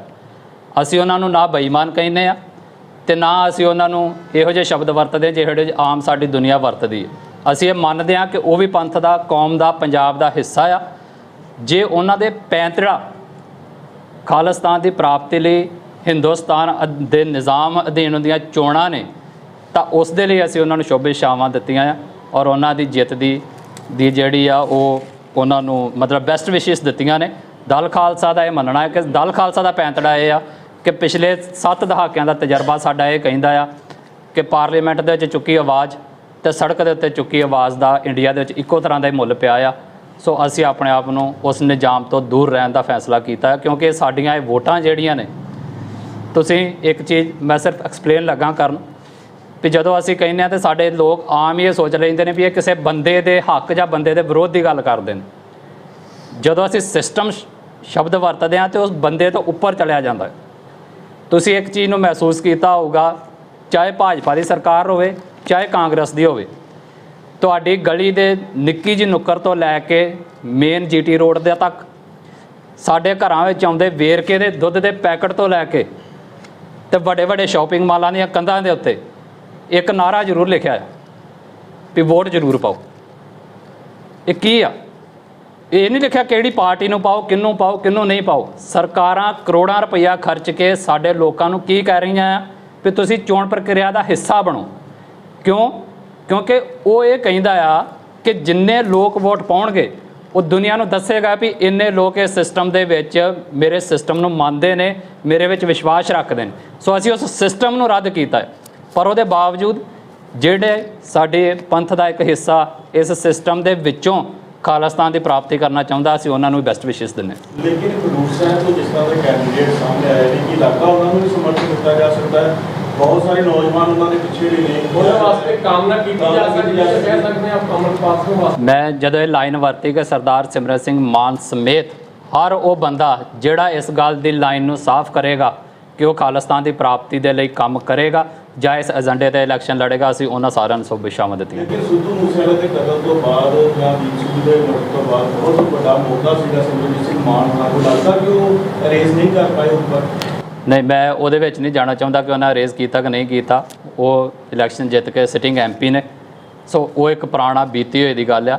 ਮੈਂ ਚਾਹੁੰਦਾ ਕਿ ਜਿਹੜੇ ਸਵਾਲ ਨੇ ਉਹ ਮੌਜੂਦਾ ਇਲੈਕਸ਼ਨ ਪਾਲਿਸੀ ਦੇ ਉੱਤੇ ਹੀ ਰਹਿਣ। ਖਡੂਰ ਸਾਹਿਬ ਪੰਥਕ ਹਲਕਾ ਦੇ ਵਿੱਚ ਲਾਸਟ ਟਾਈਮ ਜੇ ਦੇਖੀਏ ਬੀਬੀ ਖਾਲੜਾ ਜੀ ਦਾ ਹਾਰ ਜਾਣਾ, ਜਗੀਰ ਦਾ ਹਾਰ ਜਾਣਾ, ਕਾਂਗਰਸ ਦਾ ਉਮੀਦਵਾਰ ਕਹਿੰਦੇ ਆ, ਕੀ ਲੱਗਦਾ ਇਸ ਵਾਰ ਕਿਹੋ ਜਿਹੇ ਹਾਲਾਤ ਬਣ ਸਕਦੇ ਨੇ? ਵੇਖੋ, ਇਹ ਜਿਹੜੇ ਲੋਕਾਂ ਨੇ ਪਾਉਣ ਜਾਣਾ ਹੈ ਵੋਟ, ਉਹ ਤੈਅ ਕਰਨਗੇ ਕਿ ਉਹਨਾਂ ਨੇ ਆਪਣਾ ਨੁਮਾਇੰਦਾ ਕਿਹੜਾ ਚੁਣਨਾ ਹੈ। ਅਸੀਂ ਇੱਥੇ ਇਹ ਵੀ ਗੱਲ ਨਾਲ ਕਹੀ ਆ ਵੀ ਇਹਦੇ ਬਾਵਜੂਦ, ਕਿਉਂਕਿ ਸਾਡੀ ਕੌਮ ਦੇ ਵੱਡੇ ਹਿੱਸੇ ਦੇ ਵਿੱਚੋਂ ਇਹ ਸੋਚ ਮੰਨਫੀ ਆ ਅਤੇ ਉਹ ਵੋਟਾਂ ਪਾਉਣ ਨੂੰ ਤਰਜੀਹ ਦਿੰਦਾ ਆ, ਪਰ ਅਸੀਂ ਨਾਲ ਇਹ ਵੀ ਗੱਲ ਕਹੀ ਹੈ ਕਿ ਜਿੱਦਣ ਤੁਸੀਂ ਵੋਟ ਪਾਉਣ ਜਾਓ, ਜੇ ਤੁਸੀਂ ਜਾਣਾ ਹੀ ਆ ਤੇ ਇੱਕ ਗੱਲ ਯਾਦ ਰੱਖਿਓ ਵੀ ਇਹ ਉਹੀ ਸਿਸਟਮ ਆ ਜਿਹਨੂੰ ਤੁਸੀਂ ਵੋਟ ਪਾਉਣ ਚੱਲਿਓ, ਜਿਹਨੇ 40 ਸਾਲ ਪਹਿਲਾਂ ਦਰਬਾਰ ਸਾਹਿਬ 'ਤੇ ਹਮਲਾ ਕੀਤਾ ਸੀ। ਉਹਨੂੰ ਜਿਹਨ 'ਚ ਰੱਖ ਕੇ ਹੀ ਆਪਣੀ, ਜੇ ਤੁਸੀਂ ਵੋਟ ਪਾਉਣੀ ਆ ਤਾਂ ਉਹਨੂੰ ਜਿਹਨ 'ਚ ਰੱਖ ਕੇ ਆਪਣਾ ਨੁਮਾਇੰਦਾ ਤੁਸੀਂ। ਚੋਣਾਂ ਦੀ ਤਰੀਕ ਆ ਤੇ 1 ਜੂਨ ਨੂੰ ਘੱਲੂਘਾਰਾ, ਬਿਲਕੁਲ ਇਹਨੂੰ ਕਿਵੇਂ ਵੇਖਦੇ ਤੇ 4 ਤਰੀਕ ਨੂੰ ਜਿੱਥੇ ਕਿ 6 ਤਰੀਕ ਨੂੰ ਸੰਗਤ ਦੇ ਨਤਮਸਤਕ ਹੋਣ ਵਾਸਤੇ ਆਉਣਾ, 4 ਤਰੀਕ ਨੂੰ ਵੋਟਾਂ ਦਾ ਲਾਉਣ ਹੋਣਾ ਤੇ 6 ਤਰੀਕ ਨੂੰ ਹੋ ਸਕਦਾ ਪੂਰੇ ਦੇਸ਼ 'ਚ ਖੁਸ਼ੀਆਂ ਮਨਾਈਆਂ ਜਾ ਰਹੀਆਂ ਹੋਣ। ਬਿਲਕੁਲ, ਇਹ ਵੀ ਸਾਨੂੰ ਸੋਚਣ ਦਾ ਚਾਹੀਦਾ, ਵਿਚਾਰਨਾ ਚਾਹੀਦਾ ਕਿ ਜਿਹੜੇ ਸਮਿਆਂ ਦੇ ਵਿੱਚ ਵੇਖੋ ਤੁਸੀਂ, ਅਸੀਂ ਜਦੋਂ ਦਸੰਬਰ ਦੇ ਵਿੱਚ ਸਾਹਿਬਜ਼ਾਦਿਆਂ ਦੇ ਸ਼ਹੀਦੀ ਦਿਹਾੜੇ ਮਨਾਉਂਦੇ ਆ ਤੇ ਇੱਕ ਆਮ ਹੀ ਸਾਡੇ ਜਥੇਦਾਰ ਸਾਹਿਬਾਨਾਂ ਵੱਲੋਂ ਜਾਂ ਹੋਰ ਧਾਰਮਿਕ ਸੰਸਥਾਵਾਂ ਵੱਲੋਂ ਇਹ ਗੱਲਾਂ ਕਹੀਆਂ ਜਾਂਦੀਆਂ ਵੀ ਇਹਨਾਂ ਦਿਨਾਂ ਦੇ ਵਿੱਚ ਕੋਈ ਖੁਸ਼ੀ ਦਾ ਪ੍ਰੋਗਰਾਮ ਜਿਹੜਾ ਉਹ ਨਾ ਰੱਖਿਆ ਜਾਵੇ, ਵਿਆਹ ਸ਼ਾਦੀਆਂ ਦੇ ਪ੍ਰੋਗਰਾਮ ਨਾ ਰੱਖੇ ਜਾਣ। ਪਰ ਇੱਕ ਸਿੱਖ ਵਾਸਤੇ ਤੇ ਇੰਡੀਅਨ ਸਿਸਟਮ ਵਾਸਤੇ ਸੋਚਣੀ 'ਚ ਫਰਕ ਆ ਨਾ। ਇੰਡੀਆ ਦਾ ਸਿਸਟਮ ਨੂੰ ਇਹ ਗੱਲ ਨਾਲ ਕੋਈ ਮਾਇਨੇ ਨਹੀਂ ਰਖਾਉਂਦਾ ਕਿ ਉਸ ਦਿਨ ਅਸੀਂ ਤੁਹਾਡੇ ਦਰਬਾਰ ਸਾਹਿਬ ਦੇ ਉੱਤੇ ਹਮਲਾ ਕੀਤਾ, ਸਗੋਂ ਉਹ ਤਾਂ ਹੋਰ ਖੁਸ਼ੀ ਮਹਿਸੂਸ ਕਰਦਾ ਵੀ ਜਿੱਦਣ ਹੀ ਹਮਲਾ ਕੀਤਾ ਸੀ ਉਦਣ ਹੀ ਤੁਸੀਂ ਬਾਅਦ 'ਚ ਢੋਲ ਕੁੱਟੋ। ਇਸ ਉੱਤੇ ਅਸੀਂ ਆਪਣੇ ਲੋਕਾਂ ਨੂੰ ਦੱਸਣਾ ਚਾਹੁੰਦੇ ਹਾਂ ਵੀ ਇਹ ਜਿਹੜੀਆਂ ਨਿੱਕੀਆਂ ਬਰੀਕੀਆਂ ਨੇ ਇਹਨਾਂ ਨੂੰ ਸਮਝਿਆ ਜਾਵੇ। ਅੱਛਾ, ਕੀ ਖਾਲਿਸਤਾਨੀ ਧਿਰਾਂ ਜਿਹੜੀਆਂ ਨੇ ਉਹ ਇੰਡੀਅਨ ਸਿਸਟਮ ਦਾ ਵਿਰੋਧ ਵੀ ਕਰਦੀਆਂ ਨੇ ਤੇ ਸਿਸਟਮ ਦੇ ਵਿੱਚ ਰਹਿ ਕੇ ਚੋਣਾਂ ਵੀ ਲੜਦੀਆਂ? ਉਹ ਜਿਹੜੀ ਆਪਣੇ ਇੱਕ ਸਾਥੀ ਦਾ ਜ਼ਿਕਰ ਕੀਤਾ ਹੈ, ਕਿਉਂ ਨਹੀਂ ਸਾਰੀਆਂ ਖਾਲਿਸਤਾਨੀ ਧਿਰਾਂ ਇੱਕ ਵੱਡੇ ਇੰਡੀਅਨ ਸਿਸਟਮ ਨੂੰ ਨਕਾਰਦੀਆਂ? ਦੇਖੋ, ਆਪੋ ਆਪਣਾ ਪੈਂਤੜਾ ਆ, ਜਿਹੜਾ ਸਾਡਾ ਪੈਂਤੜਾ ਹੈ ਉਹ ਮੈਂ ਤੁਹਾਡੇ ਨਾਲ ਡਿਸਕਸ ਕੀਤਾ ਹੈ। ਜਿਹੜੀ ਧਿਰ ਤੁਹਾਨੂੰ ਲੱਗਦਾ ਹੈ ਕਿ ਉਹ ਅਲੱਗ ਤਰ੍ਹਾਂ ਦਾ ਪੈਂਤੜਾ ਅਪਣਾ ਕੇ ਚੱਲਦੀ ਹੈ, ਇਹ ਸਵਾਲ ਉਹਨਾਂ ਨੂੰ ਕਰਨ ਵਾਲਾ ਹੈ ਕਿ ਕੀ ਉਹ ਭਾਰਤੀ ਸਿਸਟਮ ਨੂੰ ਰੱਦ ਕਰਦੇ ਨੇ ਕਿ ਨਹੀਂ ਕਰਦੇ। ਇਹ ਲੱਗਦਾ ਵੀ ਸਿਸਟਮ ਨੂੰ ਠੀਕ ਕਰਨ ਵਾਸਤੇ ਸਿਸਟਮ 'ਚ ਵੜਨਾ ਜ਼ਰੂਰੀ ਹੈ। ਅਸੀਂ ਸਿਸਟਮ ਨੂੰ ਠੀਕ ਕਰਨ ਲਈ ਨਹੀਂ ਲੜਦੇ ਪਏ, ਅਸੀਂ ਸਿਸਟਮ ਨੂੰ ਬਦਲਣ ਲਈ ਲੜਦੇ ਪਏ। ਸਾਨੂੰ ਭਾਰਤ ਦਾ ਸਿਸਟਮ ਚਾਹੀਦਾ ਹੀ ਨਹੀਂਗਾ, ਭਾਵੇਂ ਉਹ ਚੰਗਾ ਹੋਵੇ ਤੇ ਭਾਵੇਂ ਮਾੜਾ ਹੋਵੇ। ਪਿਛਲੇ 70 ਸਾਲਾਂ ਦਾ ਤਜਰਬਾ ਸਾਡਾ ਇਹਨਾਂ ਦੇ ਨਾਲ ਬਹੁਤ ਮਾੜਾ ਰਿਹਾ, ਇਸ ਕਰਕੇ ਅਸੀਂ ਹੁਣ ਇਹਨੂੰ ਸੁਧਾਰਨ ਦਾ ਠੇਕਾ ਨਹੀਂ ਲਿਆ ਸਿੱਖ ਕੌਮ ਨੇ ਵੀ ਅਸੀਂ ਇਹਨਾਂ ਦੇ ਵਿੱਚ ਵੜ ਕੇ ਇਹਨਾਂ ਦਾ ਸਿਸਟਮ ਜਿਹੜਾ ਉਹਨੂੰ ਸਾਫ਼ ਕਰੀਏ। ਅਸੀਂ ਆਪਣਾ ਸਿਸਟਮ ਖੁਦ ਘੜਾਂਗੇ ਤੇ ਉਹਨੂੰ ਫਿਰ ਇੱਕ ਨਵੇਕਲਾ ਦੁਨੀਆ ਦੇ ਵਿੱਚ ਅਸੀਂ ਸਥਾਪਿਤ ਕਰਕੇ ਵਿਖਾਵਾਂਗੇ। ਅਮਰਪਾਲ ਸਿੰਘ ਹੋਰੀ ਚੋਣ ਲੜਨ ਦਾ ਐਲਾਨ ਕੀਤਾ, ਉਹ ਠੀਕ ਹੈ ਜਾਂ ਗਲਤ ਹੈ ਤੁਹਾਡੀ ਨਜ਼ਰ? ਇਹ ਉਹਨਾਂ ਦਾ ਆਪਣਾ ਫੈਸਲਾ ਹੈ, ਮੈਂ ਉਹਦੇ ਬਾਰੇ ਕੋਈ ਕਮੈਂਟ ਨਹੀਂ ਕਰਨਾ ਚਾਹੁੰਦਾ। ਪੈਂਤੜਾ ਹੈ ਆਪੋ ਆਪਣਾ, ਮੈਂ ਸ਼ਬਦ ਪੈਂਤੜਾ ਵਰਤਿਆ, ਇਹ ਉਹਨਾਂ ਦਾ ਆਪਣਾ ਪੈਂਤੜਾ ਹੈ। ਜੇ ਉਹ ਸਹੀ ਹੈ ਤਾਂ ਉਹ ਆਪਣੀ ਜਗ੍ਹਾ ਸਹੀ ਹੋਣਗੇ। ਉਹਦੀ ਇੱਕ ਵੀਡੀਓ ਵਾਇਰਲ ਹੁੰਦੀ ਹੈ ਜਿਸ 'ਚੋਂ ਕਹਿੰਦਾ ਕਿ ਜੇ ਅਸੀਂ ਆਪਣੀ ਆਵਾਜ਼ ਚੁੱਕਣ ਵਾਸਤੇ ਜੇ ਸਾਨੂੰ ਉਹ ਵੀ ਰਾਹ ਲੱਭਣਾ ਪਵੇ ਤੇ ਉਹ ਰਾਹ ਵੀ ਚਾਹੀਦਾ ਵਾ ਜਿਹੜਾ ਕਿ ਭਾਰਤੀ ਲੋਕਤੰਤਰ ਦੀ ਗੱਲ ਕਰਦੇ ਆ, ਸੰਸਦ ਜਾਣ ਦੀ ਗੱਲ ਕਰਦੇ ਆ। ਇਹਨੂੰ ਕਿਵੇਂ ਦੇਖਦੇ ਆ? ਮੈਂ ਤਾਂ ਇਹ ਗੱਲ ਆਪਣੇ ਡਾਕੂਮੈਂਟ ਦੇ ਵਿੱਚ ਸਾਫ਼ ਕਹੀ ਆ ਕਿ ਅੱਜ ਦੀ ਤਰੀਕ ਦੇ ਵਿੱਚ ਪਾਰਲੀਮੈਂਟ ਦੇ ਵਿੱਚ ਚੁੱਕੀ ਆਵਾਜ਼ ਤੇ ਸੜਕ 'ਤੇ ਚੁੱਕੀ ਆਵਾਜ਼ ਦਾ ਇੱਕੋ ਹੀ ਮੁੱਲ ਪਿਆ ਹੈ। ਬਹੁਤ ਸਾਰੇ ਪਲੇਟਫਾਰਮਾਂ ਦੇ ਦਲ ਖਾਲਸਾ ਜਿਹੜਾ ਵਾ ਉਹ ਅਕਾਲੀ ਦਲ ਮਾਨ ਦੇ ਨਾਲ ਰਿਹਾ ਵਾ, ਹੁਣ ਮਾਨ ਦਾ ਚੋਣਾਂ ਲੜ ਰਿਹਾ, ਉਹਦੀ ਸਪੋਰਟ ਨਹੀਂ ਕਰੇਗਾ? ਕੱਲ੍ਹ ਸਪੋਰਟ ਦੀ ਨਹੀਂ ਗੱਲ ਪੈਂਤੜੇ ਦੀ ਹੈ ਜਿਹੜੀ ਮੈਂ ਗੱਲ ਕੀਤੀ। ਬਹੁਤ ਸਾਰੇ ਥਾਵਾਂ ਦੇ ਉੱਤੇ ਜੇ ਸਾਡੇ ਵਿੱਚ ਸਾਰੀ ਸੁਰ ਇੱਕ ਹੀ ਹੁੰਦੀ ਤਾਂ ਸ਼ਾਇਦ ਨਾਮ ਤੇ ਪਲੇਟਫਾਰਮ ਵੀ ਇੱਕ ਹੀ ਹੁੰਦਾ। ਸੋ ਇੱਥੇ ਇੱਕ ਬੇਸਿਕ ਜਿਹਾ ਡਿਫਰੈਂਸ ਹੈ ਸਾਡੇ ਲੜਨ ਦੇ ਵਿੱਚ। ਚਾਰ ਧਾਰਾ ਇਕੱਠੀ ਹੁੰਦੀ ਹੈ ਤੁਹਾਡੀ ਤੇ ਸਰਦਾਰ ਮਾਨ ਦੀ, ਵੋਟਾਂ ਵੇਲੇ ਵਖਰੇਵੇਂ ਕਿਉਂ ਹੋ ਜਾਂਦੇ? ਇੰਡੀਆ ਦੇ ਵਿੱਚ 100 ਪਾਰਟੀਆਂ ਨੇ, ਸਾਰੀਆਂ ਹਿੰਦੁਸਤਾਨ ਜਿੰਦਾਬਾਦ ਕਹਿਣ ਲੱਗੀਆਂ ਸੇਮ ਨੇ, ਪੈਂਤੜੇਬਾਜ਼ੀ ਦੇ ਵਿੱਚ ਲੜਨ ਲੱਗਿਆਂ ਅਲੱਗ-ਅਲੱਗ ਹੋ ਜਾਂਦੇ ਨੇ। ਖਾਲਿਸਤਾਨ ਕਹਿਣ ਲੱਗਿਆ ਅਸੀਂ ਸਾਰੇ ਇਕੱਠੇ ਹਾਂ, ਖਾਲਿਸਤਾਨ ਲੈਣ ਦੀ ਪੈਂਤੜੇਬਾਜ਼ੀ ਜੇ ਅਲੱਗ ਵੀ ਹੈ ਤਾਂ ਕੋਈ ਵੱਡੀ ਗੱਲ ਨਹੀਂ। ਮੰਜ਼ਿਲ ਇੱਕ ਦਾ ਰਸਤੇ ਵੱਖੋ ਵੱਖਰੇ ਕੀ ਲੱਗਦਾ? ਬਿਲਕੁਲ, ਅੰਮ੍ਰਿਤਸਰ ਨੂੰ ਆਉਂਦੇ ਨੇ 100 ਤਰ੍ਹਾਂ ਦੇ ਰਸਤੇ ਆਉਂਦੇ ਨੇ, ਆਉਂਦੇ ਸਾਰੇ ਅੰਮ੍ਰਿਤਸਰ ਹੀ ਨੇ। ਤੁਸੀਂ ਇਹ ਕਹੋ ਵੀ ਇਹ ਰਸਤੇ ਤੇ ਆਉਣਾ ਉੱਤੇ ਨਹੀਂ ਆਉਣਾ, ਇਹ ਵੀ ਕੋਈ ਗੱਲ ਨਹੀਂ। ਆਪੋ ਆਪਣਾ ਰਸਤਾ ਚੁਣਿਆ, ਕੋਈ ਸ਼ਾਰਟ ਹੈ ਕੋਈ ਲੌਂਗ ਹੈ। 1999 ਤੋਂ ਅਸੀਂ ਸਿਸਟਮ ਨੂੰ ਵੇਖਦੇ ਪਏ ਆ ਵੀ ਉਹ ਬਾਰ-ਬਾਰ ਚੋਣ ਲੜਦੇ ਨੇ, ਫਿਰ ਕੋਈ ਨਾ ਕੋਈ ਬਹਾਨਾ ਲੱਭਦੇ ਨੇ ਪਾਰਲੀਮੈਂਟ ਤੋਂ ਭੱਜਣ ਦਾ। ਜੇ ਪਾਰਲੀਮੈਂਟ ਜਾਂਦੇ ਨੇ ਤਾਂ ਉੱਥੇ ਗੁੰਗੇ ਭਲਵਾਨ ਸਾਬਤ ਹੁੰਦੇ ਨੇ। ਉਹਨੂੰ ਸਮਝਾਉਂਦੇ ਕਿਉਂ ਨਹੀਂ ਕਿ ਤੁਸੀਂ 2 ਕਰੋੜ ਕੌਮ ਨੂੰ ਸਮਝਾਉਣ ਤੋਂ ਪਹਿਲਾਂ ਆਪਣੇ ਸਾਥੀਆਂ ਨੂੰ ਸਮਝਾਓ ਵੀ ਭਾਈ ਆਪਾਂ ਪੈਂਦਾ ਤੇ ਰੱਖੀਏ ਸਾਰੇ। ਨਹੀਂ, ਇਹ ਕੋਈ ਮੈਂ ਸਮਝਦਾ ਕਿ ਇਸ ਤਰੀਕੇ ਦੀ ਗੱਲ ਨਹੀਂ ਗੀ। ਮੈਂ ਇਹ ਗੱਲ ਕਹੀ ਵੀ ਉੱਥੇ ਜਾ ਕੇ ਵੀ ਆਵਾਜ਼ ਚੁੱਕੀ ਗਈ ਹੈ। ਜੇ ਤੁਸੀਂ ਪੂਰਾ ਡਾਕੂਮੈਂਟ ਚੰਗੀ ਤਰ੍ਹਾਂ ਸਾਰਾ ਸੁਣਿਆ ਹੋਵੇ ਤਾਂ ਉਹਦੇ 'ਚ ਇਹ ਕਿਹਾ ਵੀ ਅਕਾਲੀ ਨੁਮਾਇੰਦਿਆਂ ਵੱਲੋਂ ਤੇ ਸਿੱਖ ਨੁਮਾਇੰਦਿਆਂ ਵੱਲੋਂ ਪਾਰਲੀਮੈਂਟ ਦੇ ਵਿੱਚ ਵੀ ਆਵਾਜ਼ ਚੁੱਕੀ ਜ਼ਰੂਰ ਜਾਂਦੀ ਆ। ਇਹ ਨਹੀਂ ਆ ਵੀ ਉੱਥੇ ਜਾਂਦੇ ਨੇ ਤੇ ਚੁੱਪ ਕਰਕੇ ਬਹਿ ਜਾਂਦੇ ਨੇ। ਕੁਝ ਚੋਣਵੇਂ ਨੁਮਾਇੰਦੇ ਚੁੱਕਦੇ ਵੀ ਨੇ ਔਰ ਸਰਦਾਰ ਸਿਮਰਨ ਸਿੰਘ ਮਾਨ ਉਹਨਾਂ 'ਚੋਂ ਇੱਕ ਨੇ, ਪਰ ਉਹਦਾ ਮੁੱਲ ਕਿੰਨਾ ਪੈਂਦਾ ਆ ਇਹ ਅਸੀਂ ਸਾਰਿਆਂ ਨੇ ਤੈਅ ਕਰਨਾ। ਦਲ ਖਾਲਸਾ ਦਫ਼ਤਰ ਵਿੱਚ ਪਹੁੰਚੇ ਸਾਰੇ ਪੱਤਰਕਾਰਾਂ ਨੂੰ ਜੀ ਆਇਆਂ ਆਖਦੇ ਫਤਿਹ ਅਰਜ਼ ਕਰਦਾ ਜੀ। ਵਾਹਿਗੁਰੂ ਜੀ ਕਾ ਖਾਲਸਾ, ਵਾਹਿਗੁਰੂ ਜੀ ਕੀ ਫਤਿਹ। ਦਲ ਖਾਲਸਾ ਵੱਲੋਂ ਸੱਦੀ ਗਈ ਇਸ ਪ੍ਰੈਸ ਕਾਨਫਰੰਸ ਦਾ ਮੇਨ ਟੌਪਿਕ, ਮੇਨ ਮਕਸਦ ਜਿਹੜਾ ਆ ਉਹ ਮੌਜੂਦਾ ਸਮੇਂ ਦੇ ਵਿੱਚ ਭਾਰਤੀ ਪਾਰਲੀਮੈਂਟ ਦੀਆਂ ਜਿਹੜੀਆਂ ਚੋਣਾਂ ਹੋ ਰਹੀਆਂ ਨੇ ਪੂਰੇ ਇੰਡੀਆ ਦੇ ਵਿੱਚ, ਉਸ ਦੇ ਸੰਬੰਧ ਦੇ ਵਿੱਚ ਦਲ ਖਾਲਸਾ ਦੀ ਚੋਣਾਂ ਪ੍ਰਤੀ ਸਟੈਂਡ ਤੇ ਦਲ ਖਾਲਸਾ ਦੀ ਨੀਤੀ ਉਹ ਤੁਹਾਡੇ ਸਾਰਿਆਂ ਦੇ ਨਾਲ ਸਾਂਝਾ ਕਰਨ ਦੇ ਲਈ ਅੱਜ ਅਸੀਂ ਇੱਥੇ ਦਲ ਖਾਲਸਾ ਆਫਿਸ ਦੇ ਵਿੱਚ ਇਕੱਤਰ ਹੋਏ ਹਾਂ। ਦਲ ਖਾਲਸਾ ਵੱਲੋਂ ਚੋਣ ਨੀਤੀ ਦੇ ਰੂਪ ਦੇ ਵਿੱਚ ਤਿਆਰ ਕੀਤਾ ਗਿਆ ਡਾਕੂਮੈਂਟ ਮੈਂ ਹੂਬਹੂ ਸ਼ਬਦ ਬਾਏ ਸ਼ਬਦ, ਲਾਈਨ ਬਾਏ ਲਾਈਨ ਤੁਹਾਡੇ ਨਾਲ ਜਿਹੜਾ ਆ ਉਹ ਪੜ੍ਹ ਕੇ ਸਾਂਝਾ ਕਰਾਂਗਾ। ਉਸ ਡਾਕੂਮੈਂਟ ਦੇ ਵਿੱਚੋਂ ਹੀ ਬਾਅਦ ਵਿੱਚ ਜੋ ਵੀ ਤੁਹਾਡੇ ਸਵਾਲ ਹੋਣਗੇ, ਜੋ ਵੀ ਤੁਹਾਡੀਆਂ ਇਨਕੁਆਇਰੀਜ਼ ਹੋਣਗੀਆਂ, ਉਹਨਾਂ ਨੂੰ ਵੀ ਅਸੀਂ ਜਵਾਬਦੇ ਹਾਂ, ਉਹਨਾਂ ਨੂੰ ਵੀ ਅਸੀਂ ਬਾਅਦ ਵਿੱਚ ਡਿਸਕਸ ਕਰਾਂਗੇ ਸਾਰੇ ਦਾ ਸਾਰਾ।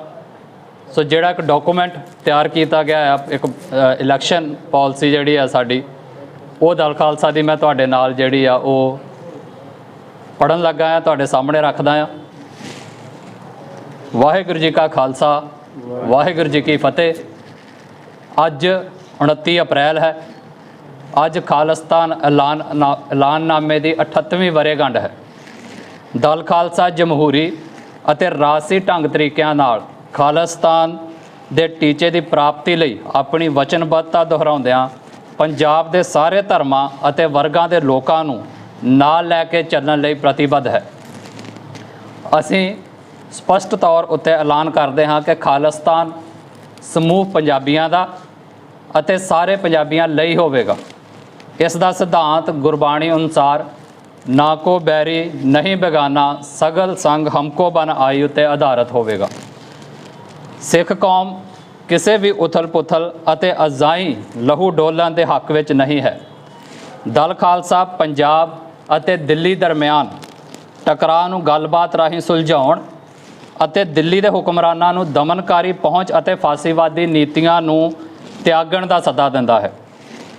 ਭਾਰਤੀ ਨਿਜ਼ਾਮ ਹੇਠ ਚੋਣਾਂ ਪ੍ਰਤੀ ਦਲ ਖਾਲਸਾ ਦਾ ਸਟੈਂਡ ਅਤੇ ਨੀਤੀ ਇਸ ਪ੍ਰਕਾਰ ਹੈ। ਸੰਘਰਸ਼ਸ਼ੀਲ ਲੋਕਾਂ ਅਤੇ ਕੌਮਾਂ ਅੰਦਰ ਆਪਣੇ ਉੱਤੇ ਕਾਬਜ਼ ਨਿਜ਼ਾਮ ਅਧੀਨ ਹੁੰਦੀਆਂ ਚੋਣਾਂ ਵਿੱਚ ਹਿੱਸਾ ਲੈਣ ਜਾਂ ਨਾ ਲੈਣ ਸੰਬੰਧੀ ਹਮੇਸ਼ਾ ਹੀ ਦੁਬਿਧਾ ਅਤੇ ਦੁਚਿੱਤੀ ਰਹੀ ਹੈ। ਭਾਰਤ ਵੱਲੋਂ ਜੂਨ 1984 ਦੇ ਵਿੱਚ ਦਰਬਾਰ ਸਾਹਿਬ ਉੱਤੇ ਹਮਲੇ ਤੋਂ ਬਾਅਦ ਭਾਰਤ ਤੋਂ ਮੁਕਤੀ ਦੇ ਰਾਹ ਪਈ ਸਿੱਖ ਕੌਮ ਵੀ ਇਸੇ ਦਵੰਦ ਦਾ ਸ਼ਿਕਾਰ ਚੱਲੀ ਆ ਰਹੀ ਹੈ। ਭਾਰਤ ਤੋਂ ਆਜ਼ਾਦੀ ਦੇ ਰਾਹ ਉੱਤੇ ਤੁਰੇ ਜੁਝਾਰੂ ਅਤੇ ਸੰਘਰਸ਼ੀਲ ਹਿੱਸੇ ਨੇ ਭਾਰਤੀ ਸਿਸਟਮ ਨੂੰ ਰੱਦ ਕਰਦਿਆਂ ਚੋਣਾਂ ਦੇ ਬਾਈਕਾਟ ਦੇ ਸਟੈਂਡ ਨੂੰ ਹਮੇਸ਼ਾ ਪ੍ਰਾਥਮਿਕਤਾ ਦਿੱਤੀ ਹੈ। ਦੂਜੇ ਪਾਸੇ ਪੰਥਕ ਪੇੜ ਅੰਦਰ ਇੱਕ ਧਿਰ ਉਹ ਵੀ ਹੈ ਜਿਸ ਨੇ ਚੋਣ ਵਿਵਸਥਾ ਉੱਤੇ ਟੇਕ ਰੱਖੀ ਸੀ ਅਤੇ ਰੱਖੀ ਹੈ। ਸਿੱਖ ਸਿਧਾਂਤ ਅਨੁਸਾਰ ਚੋਣਾਂ ਵਿੱਚ ਹਿੱਸਾ ਲੈਣ ਦੀ ਕੋਈ ਮਨਾਹੀ ਨਹੀਂ ਹੈ, ਪਰ ਹਾਂ ਇਸ ਪੈਂਤੜੇ ਨੂੰ ਅਪਣਾਉਣ ਦੇ ਪਿੱਛੇ ਕੁਝ ਬੁਨਿਆਦੀ ਅਸੂਲ ਹੋਣੇ ਲਾਜ਼ਮੀ ਹਨ, ਨਾ ਕਿ ਕੇਵਲ ਸੱਤਾ ਦੀ ਪ੍ਰਾਪਤੀ ਦੀ ਦੌੜ ਅਤੇ ਚਾਹਤ। ਕੌਮ ਦੀ ਜੁਝਾਰੂ ਧਿਰ ਵਾਂਗ ਦਲ ਖਾਲਸਾ ਵੀ ਇਸ ਦਲੀਲ ਅਤੇ ਤਰਕ ਦਾ ਹਾਮੀ ਹੈ ਕਿ ਆਜ਼ਾਦੀ ਦੀ ਜੰਗ ਲੜ ਰਹੇ ਲੋਕਾਂ ਅਤੇ ਧਿਰਾਂ ਦੀ ਸੰਯੁਕਤ ਰਾਸ਼ਟਰ ਅਧੀਨ ਸਵੈ ਨਿਰਣੇ ਦੇ ਅਧਿਕਾਰ ਤੋਂ ਬਿਨਾਂ ਭਾਰਤੀ ਨਿਜ਼ਾਮ ਹੇਠ ਚੋਣਾਂ ਵਿੱਚ ਹਿੱਸਾ ਲੈਣਾ ਅਰਥਹੀਣ ਅਤੇ ਬੇਮਤਲਬੀ ਹੈ। ਦਲ ਖਾਲਸਾ ਦਾ ਮੰਨਣਾ ਹੈ ਕਿ ਮੌਜੂਦਾ ਭਾਰਤੀ ਨਿਜ਼ਾਮ ਹੇਠ ਚੋਣਾਂ ਸਵੈ ਨਿਰਣੇ ਦੇ ਅਧਿਕਾਰ ਦਾ ਬਦਲ ਨਹੀਂ ਹੋ ਸਕਦੀਆਂ। ਪੰਜਾਬ ਵਿੱਚ 1 ਜੂਨ ਨੂੰ ਹੋਣ ਜਾ ਰਹੀਆਂ ਭਾਰਤੀ ਲੋਕ ਸਭਾ ਚੋਣਾਂ ਤੋਂ ਦਲ ਖਾਲਸਾ ਨੇ ਦੂਰ ਰਹਿਣ ਦਾ ਫੈਸਲਾ ਕੀਤਾ ਹੈ। ਇਹ ਫੈਸਲਾ ਜਥੇਬੰਦੀ ਦੀ 15 ਮੈਂਬਰੀ ਅੰਤਰਿਮ ਕਮੇਟੀ ਦੀ ਬੀਤੇ ਦਿਨੀ ਹੋਈ ਮੀਟਿੰਗ ਵਿੱਚ ਲਿਆ ਗਿਆ ਸੀ, ਜਿਸ ਦੀ ਪ੍ਰਧਾਨਗੀ ਦਲ ਖਾਲਸਾ ਦੇ ਪ੍ਰਧਾਨ ਸਰਦਾਰ ਹਰਪਾਲ ਸਿੰਘ ਚੀਮਾ ਨੇ ਕੀਤੀ ਸੀ। ਜਥੇਬੰਦੀ ਦਾ ਮੰਨਣਾ ਹੈ ਕਿ ਗੁਲਾਮ ਕੌਮਾਂ ਆਪਣੇ ਉੱਤੇ ਕਾਬਜ ਮੁਲਕ ਅਤੇ ਉਸ ਦੇ ਜ਼ੁਲਮ ਢਾਉਣ ਵਾਲੇ ਸਿਸਟਮ ਅਤੇ ਤੰਤਰ ਨੂੰ ਕਿਸੇ ਵੀ ਦੇਣ ਵਾਲੀ ਕਿਸੇ ਵੀ ਪ੍ਰਕਿਰਿਆ ਵਿੱਚ ਹਿੱਸਾ ਨਹੀਂ ਲੈਂਦੀਆਂ। ਇਹ ਚੋਣਾਂ ਪੰਜਾਬ ਸਮੱਸਿਆ ਦਾ ਹੱਲ ਨਹੀਂ ਕਰ ਸਕਦੀਆਂ ਅਤੇ ਨਾ ਹੀ ਸਿੱਖਾਂ ਦੀ ਕੌਮੀ ਸਥਿਤੀ ਨੂੰ ਬਿਹਤਰ ਕਰਨ ਵਿੱਚ ਸਹਾਈ ਹੋ ਸਕਦੀਆਂ ਹਨ। ਭਾਰਤ ਤੋਂ ਆਜ਼ਾਦੀ ਹਾਸਲ ਕਰਨ ਲਈ ਚੋਣਾਂ ਵਿੱਚ ਹਿੱਸਾ ਲੈਣ ਤੋਂ ਬਿਨਾਂ ਹੋਰ ਵੀ ਬਦਲਵੇਂ ਰਾਹ ਅਤੇ ਪੈਂਤੜੇ ਮੌਜੂਦ ਹਨ ਅਤੇ ਬਦਲਦੇ ਸਮਿਆਂ ਵਿੱਚ ਸਾਡੀ ਕੌਮ ਨੂੰ ਵਧੇਰੇ ਸੁਚੇਤ ਹੋਣ ਦੀ ਲੋੜ ਹੈ। ਸੰਘਰਸ਼ ਅਤੇ ਅੰਦੋਲਨ ਨਾ ਕਿ ਭਾਰਤੀ ਸਿਸਟਮ ਅਧੀਨ ਚੋਣਾਂ ਸਾਡੀ ਪ੍ਰਾਥਮਿਕਤਾ ਰਹੇ ਹਨ ਅਤੇ ਅੱਜ ਵੀ ਹਨ। ਖਾਲਿਸਤਾਨ ਦੇ ਸੰਘਰਸ਼ ਵਿੱਚ ਆਪਣੀਆਂ ਜਾਨਾਂ ਨਿਸ਼ਾਵਰ ਕਰਨ ਵਾਲਿਆਂ ਹਜ਼ਾਰਾਂ ਸ਼ਹੀਦਾਂ, ਲੰਬੇ ਸਮੇਂ ਤੋਂ ਨਜ਼ਰਬੰਦੀਆਂ ਅਤੇ ਜਲਾਵਤਨੀਆਂ ਹੰਢਾਰੇ ਮਰਜੀਵੜਿਆਂ ਦੀਆਂ ਘਾਲਣਾਵਾਂ ਨੂੰ ਚੋਣਾਂ ਦੀ ਸਸਤੀ ਖੇਡ ਤੋਂ ਕੁਰਬਾਨ ਨਹੀਂ ਕੀਤਾ ਜਾ ਸਕਦਾ। ਪਿਛਲੇ ਵਰੇ 2023 ਵਿੱਚ ਅਸੀਂ 3 ਉੱਘੇ ਸਿੱਖ ਨਾਇਕਾਂ ਭਾਈ ਪਰਮਜੀਤ ਸਿੰਘ ਪੰਜਵੜ, ਭਾਈ ਹਰਦੀਪ ਸਿੰਘ ਨਿੱਜਰ ਅਤੇ ਭਾਈ ਅਵਤਾਰ ਸਿੰਘ ਖੰਡਾ ਨੂੰ ਗਵਾ ਚੁੱਕੇ ਹਾਂ। ਉਹਨਾਂ ਨੂੰ ਉਹਨਾਂ ਦੇ ਰਾਜਨੀਤਿਕ ਵਿਸ਼ਵਾਸਾਂ ਅਤੇ ਰਾਜਸੀ ਵਿਚਾਰਧਾਰਾ ਦੇ ਕਾਰਨ ਹੀ ਵਿਦੇਸ਼ੀ ਮੁਲਕਾਂ ਵਿੱਚ ਭਾਰਤੀ ਏਜੰਟਾਂ ਦੁਆਰਾ ਕਤਲ ਕੀਤਾ ਗਿਆ ਹੈ। ਜਿਹੜਾ ਦੇਸ਼ ਅਤੇ ਸਿਸਟਮ ਸਾਡੀਆਂ ਇੱਛਾਵਾਂ ਨੂੰ ਕੁਚਲਣ ਅਤੇ ਸਾਡੀਆਂ ਆਵਾਜ਼ਾਂ ਨੂੰ ਗੈਰ ਨਿਆਇਕ ਹੱਥ ਕੰਡਿਆਂ ਰਾਹੀਂ ਖਾਮੋਸ਼ ਕਰਨ 'ਤੇ ਭਾਰੂ ਹੋਵੇ, ਅਸੀਂ ਚੋਣ ਪ੍ਰਕਿਰਿਆ ਵਿੱਚ ਹਿੱਸਾ ਲੈ ਕੇ ਉਸ ਦੇਸ਼ ਦੀ ਅਖੌਤੀ ਲੋਕਤੰਤਰੀ ਵਿਵਸਥਾ ਨੂੰ ਕਿਵੇਂ ਮਜ਼ਬੂਤ ਕਰ ਸਕਦੇ ਹਾਂ। ਪੰਜਾਬ ਦੇ ਲੋਕਾਂ ਨੇ UAPA, NSA ਵਰਗੇ ਕਠੋਰ ਕਾਨੂੰਨਾਂ ਅਧੀਨ ਬੇਅੰਤ ਨਜ਼ਰਬੰਦੀਆਂ ਹੰਢਾਈਆਂ ਅਤੇ ਹੰਢਾ ਰਹੇ ਹਨ। ਸਿੱਖ ਆਵਾਮ ਦੇ ਵੱਡੇ ਹਿੱਸੇ ਨੇ ਨਸਲਕੁਸ਼ੀ ਅਤੇ ਮਨੁੱਖੀ ਅਧਿਕਾਰਾਂ ਦੀ ਉਲੰਘਣਾ ਦੀ ਪੀੜ ਅਤੇ ਮਾਰ ਝੱਲੀ ਹੈ। ਪੰਜਾਬ ਦੇ ਕੁਦਰਤੀ ਸਰੋਤ ਲੁੱਟੇ ਗਏ ਨੇ ਅਤੇ ਲੁੱਟੇ ਜਾ ਰਹੇ ਹਨ। ਵਾਅਦਿਆਂ ਅਤੇ ਬੇਇਨਸਾਫੀਆਂ ਦੀ ਲੰਬੀ ਲੜੀ ਹੈ। ਇਸ ਲਹੂ ਭਿੱਜੀ ਦਾਸਤਾਨ ਨੇ ਸਾਨੂੰ ਬੇਘਰੇ ਅਤੇ ਬੇਵਤਨ ਕੀਤਾ ਹੈ। ਕੀ ਭਾਰਤੀ ਚੋਣਾਂ ਰਾਹੀਂ ਹਿੰਦ ਪੰਜਾਬ ਝਗੜੇ ਦੇ ਹੱਲ ਦੀ ਕੋਈ ਉਮੀਦ ਦਿਖਾਈ ਦਿੰਦੀ ਹੈ? ਪਿਛਲੇ 5 ਦਹਾਕਿਆਂ ਦੇ ਕੌੜੇ ਤਜਰਬੇ ਤੋਂ ਸਾਨੂੰ ਤਾਂ ਕੋਈ ਆਸ ਦਿਖਾਈ ਨਹੀਂ ਦਿੰਦੀ। 1947 ਤੋਂ ਅਤੇ ਖਾਸ ਤੌਰ ਉੱਤੇ ਜੂਨ 1984 ਵਿੱਚ ਦਰਬਾਰ ਸਾਹਿਬ ਉੱਤੇ ਹੋਏ ਹਮਲੇ ਤੋਂ ਬਾਅਦ ਸਿੱਖਾਂ ਨੇ ਸ਼੍ਰੋਮਣੀ ਅਕਾਲੀ ਦਲ ਦੇ ਰੂਪ ਵਿੱਚ ਪੰਜਾਬ ਵਿੱਚ ਆਪਣੀਆਂ ਸਰਕਾਰਾਂ ਬਣਾਈਆਂ ਅਤੇ ਅਕਾਲੀ ਅਤੇ ਸਿੱਖ ਨੁਮਾਇੰਦੇ ਭਾਰਤ ਦੀ ਸੰਸਦ ਵਿੱਚ ਵੀ ਭੇਜੇ। ਇਸ ਦੇ ਬਾਵਜੂਦ ਵੀ ਸਿੱਖਾਂ ਦੀ ਸਥਿਤੀ ਵਿੱਚ ਬਿਲਕੁਲ ਵੀ ਕੋਈ ਬਦਲੀ ਨਾ ਕੋਈ ਸਥਿਤੀ ਬਦਲੀ ਹੈ ਅਤੇ ਪੰਜਾਬ ਸਮੱਸਿਆ ਅੱਜ ਵੀ ਇੱਕ ਸਮੱਸਿਆ ਹੀ ਹੈ।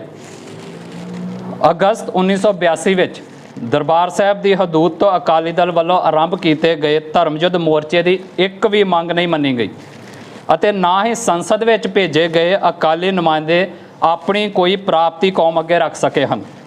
ਚੋਣਵੇਂ ਅਕਾਲੀ ਨੇਤਾਵਾਂ ਨੇ ਸਮੇਂ-ਸਮੇਂ ਉੱਤੇ ਸੰਸਦ ਵਿੱਚ ਕੌਮ ਉੱਤੇ ਹੋ ਰਹੇ ਅਤਿਆਚਾਰਾਂ ਅਤੇ ਕੌਮ ਦੇ ਦਰਦ ਨੂੰ ਉਜਾਗਰ ਜ਼ਰੂਰ ਕੀਤਾ ਹੈ, ਪਰ ਇਸ ਨਾਲ ਭਾਰਤੀ ਰਾਜ ਦੇ ਸਾਡੇ ਉੱਤੇ ਹੋ ਰਹੇ ਜ਼ੁਲਮ ਰੁਕੇ ਅਤੇ ਥੰਮੇ ਨਹੀਂ ਹਨ ਅਤੇ ਨਾ ਹੀ ਕੌਮ ਉੱਤੇ ਹੋਏ ਅਤਿਆਚਾਰਾਂ ਅਤੇ ਜ਼ੁਲਮਾਂ ਦਾ ਇਨਸਾਫ ਹੋਇਆ ਹੈ। ਸਿੱਖਾਂ ਦੀ ਭਾਰਤੀ ਚੋਣ ਵਿੱਚ ਸ਼ਮੂਲੀਅਤ ਦੇ ਬਾਵਜੂਦ ਵੱਧ ਅਧਿਕਾਰਾਂ ਦੀ ਤਰਜਮਾਨੀ ਕਰਦਾ ਆਨੰਦਪੁਰ ਸਾਹਿਬ ਦਾ ਮਤਾ ਰੁਲ ਕੇ ਰਹਿ ਗਿਆ ਹੈ। ਅਕਾਲੀ ਸੰਸਦ ਮੈਂਬਰਾਂ ਵੱਲੋਂ ਬੰਦੀ ਸਿੰਘਾਂ ਨਾਲ ਹੋ ਰਹੀ ਬੇਇਨਸਾਫੀ ਦਾ ਮੁੱਦਾ ਲੋਕ ਸਭਾ ਵਿੱਚ ਉਠਾਉਣ ਦੇ ਬਾਵਜੂਦ ਵੀ ਉਹਨਾਂ ਦੀ ਬੰਦ ਖਲਾਸੀ ਮੁਮਕਿਨ ਨਹੀਂ ਹੋ ਸਕੀ। ਦਰਿਆਈ ਪਾਣੀਆਂ ਦੀ ਲੁੱਟ ਨਹੀਂ ਰੁਕੀ। ਪੰਜਾਬ ਨੂੰ ਉਸ ਦੀ ਰਾਜਧਾਨੀ ਚੰਡੀਗੜ੍ਹ ਨਹੀਂ ਮਿਲੀ। ਜੇ ਚੋਣਾਂ ਦੇ ਬਾਈਕਾਟ ਨਾਲ ਕੁਝ ਹਾਸਲ ਨਹੀਂ ਹੋਇਆ ਤਾਂ ਚੋਣਾਂ ਲੜਨ ਨਾਲ ਵੀ ਕੌਮ ਦੀ ਝੋਲੀ ਵਿੱਚ ਕੀ ਪਿਆ ਹੈ? ਜੇ ਚੋਣਾਂ ਦੇ ਬਾਈਕਾਟ ਕਰਨ ਨਾਲ ਕੁਝ ਹਾਸਲ ਨਹੀਂ ਹੋਇਆ ਤਾਂ ਚੋਣਾਂ ਲੜਨ ਨਾਲ ਵੀ ਕੌਮ ਦੀ ਝੋਲੀ ਵਿੱਚ ਕੁਝ ਨਹੀਂ ਪੈ ਸਕਿਆ।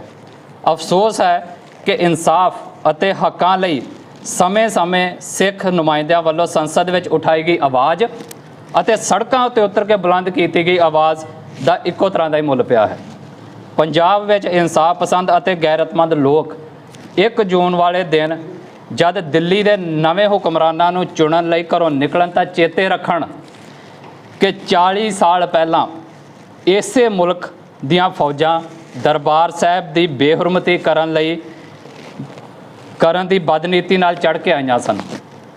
ਜਿਸ ਸਿਸਟਮ ਵਿੱਚ ਸਾਡੀ ਕੌਮ ਦੇ ਲੋਕ ਕੈਦ ਹੋ ਚੁੱਕੇ ਹਨ, ਇਹ ਉਹੀ ਸਿਸਟਮ ਹੈ ਜੋ ਪੰਜਾਬ ਦੀ ਅਣਖ ਅਤੇ ਗੈਰਤ ਲਈ ਮੈਦਾਨ ਵਿੱਚ ਨਿਤਰੇ ਜਥੇਦਾਰ ਗੁਰਦੇਵ ਸਿੰਘ ਕੌਂਕੇ, ਭਾਈ ਜਸਵੰਤ ਸਿੰਘ ਖਾਲੜਾ ਸਮੇਤ ਹਜ਼ਾਰਾਂ ਸਿੱਖਾਂ ਨੂੰ ਕੋਹ ਕੇ ਸ਼ਹੀਦ ਕਰਦਾ ਆ ਰਿਹਾ ਹੈ।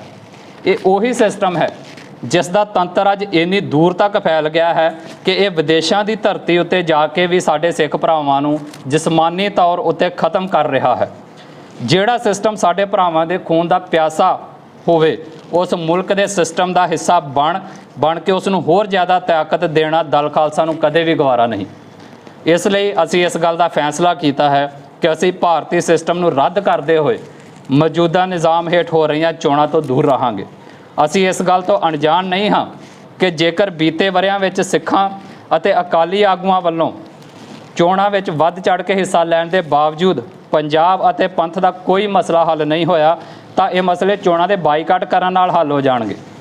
ਹਾਂ, ਇਸ ਗੱਲ ਦੀ ਤਸੱਲੀ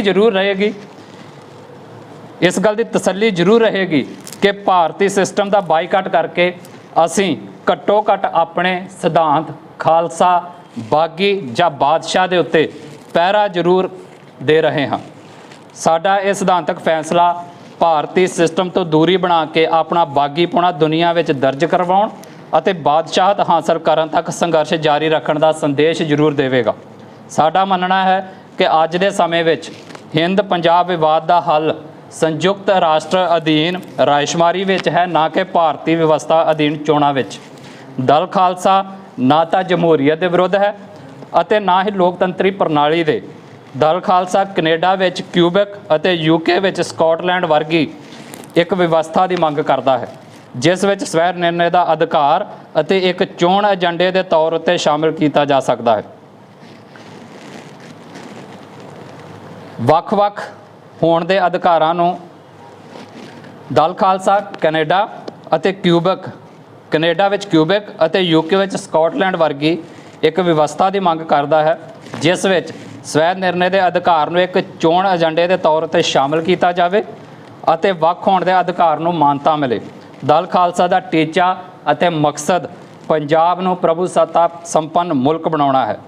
ਇੱਕ ਸੱਚ ਇਹ ਵੀ ਹੈ ਕਿ ਸਰਦਾਰ ਸਿਮਰਨਜੀਤ ਸਿੰਘ ਮਾਨ ਸਮੇਤ ਖਾਲਿਸਤਾਨ ਸੰਘਰਸ਼ ਦੇ ਸਾਡੇ ਬਹੁਤ ਸਾਰੇ ਹਮਸਫਰ ਸਾਥੀ ਅੱਜ ਵੀ ਇਸ ਸਿਸਟਮ ਰਾਹੀਂ ਆਪਣੀ ਕੌਮੀ ਮਕਸਦ ਦੀ ਪੂਰਤੀ ਕਰਨਾ ਚਾਹੁੰਦੇ ਹਨ। ਦਲ ਖਾਲਸਾ ਉਹਨਾਂ ਸਾਰਿਆਂ ਨੂੰ ਸ਼ੁਭ ਇਸ਼ਾਵਾਂ ਦਿੰਦਾ ਹੋਇਆ ਉਹਨਾਂ ਦੀ ਜਿੱਤ ਦੀ ਅਰਦਾਸ ਕਰਦਾ ਹੈ। ਖਾਲਿਸਤਾਨ ਜ਼ਿੰਦਾਬਾਦ। ਵਾਹਿਗੁਰੂ ਜੀ ਕਾ ਖਾਲਸਾ, ਵਾਹਿਗੁਰੂ ਜੀ ਕੀ ਫਤਿਹ। ਸੋ ਜਿਹੜੀ ਆ ਮੈਂ ਤੁਹਾਡੇ ਸਾਹਮਣੇ ਪੂਰਾ ਡਾਕੂਮੈਂਟ ਪੜ੍ਹਿਆ ਹੈ ਜਿਹਦੇ ਰਾਹੀਂ ਅਸੀਂ ਇਸ ਗੱਲ ਦਾ ਐਲਾਨ ਕੀਤਾ ਆ ਕਿ ਅਸੀਂ ਇਸ ਸਿਸਟਮ ਦਾ ਹਿੱਸਾ ਜਿਹੜਾ ਹੈ ਉਹ ਨਹੀਂ ਬਣਾਂਗੇ। ਸੋ ਆਪਣੇ ਆਪ ਨੂੰ ਅਸੀਂ ਚੋਣਾਂ ਤੋਂ ਦੂਰ ਰਹਿਣ ਦਾ ਫੈਸਲਾ ਕੀਤਾ ਆ। ਸੋ ਇਹਦੇ ਬਾਰੇ ਦੇ ਵਿੱਚ ਜੇ ਤੁਹਾਡਾ ਕੋਈ ਸਵਾਲ ਹੋਵੇ ਤਾਂ ਮੈਂ ਉਹ ਲੈਣ ਲਈ ਤਿਆਰ ਹਾਂ।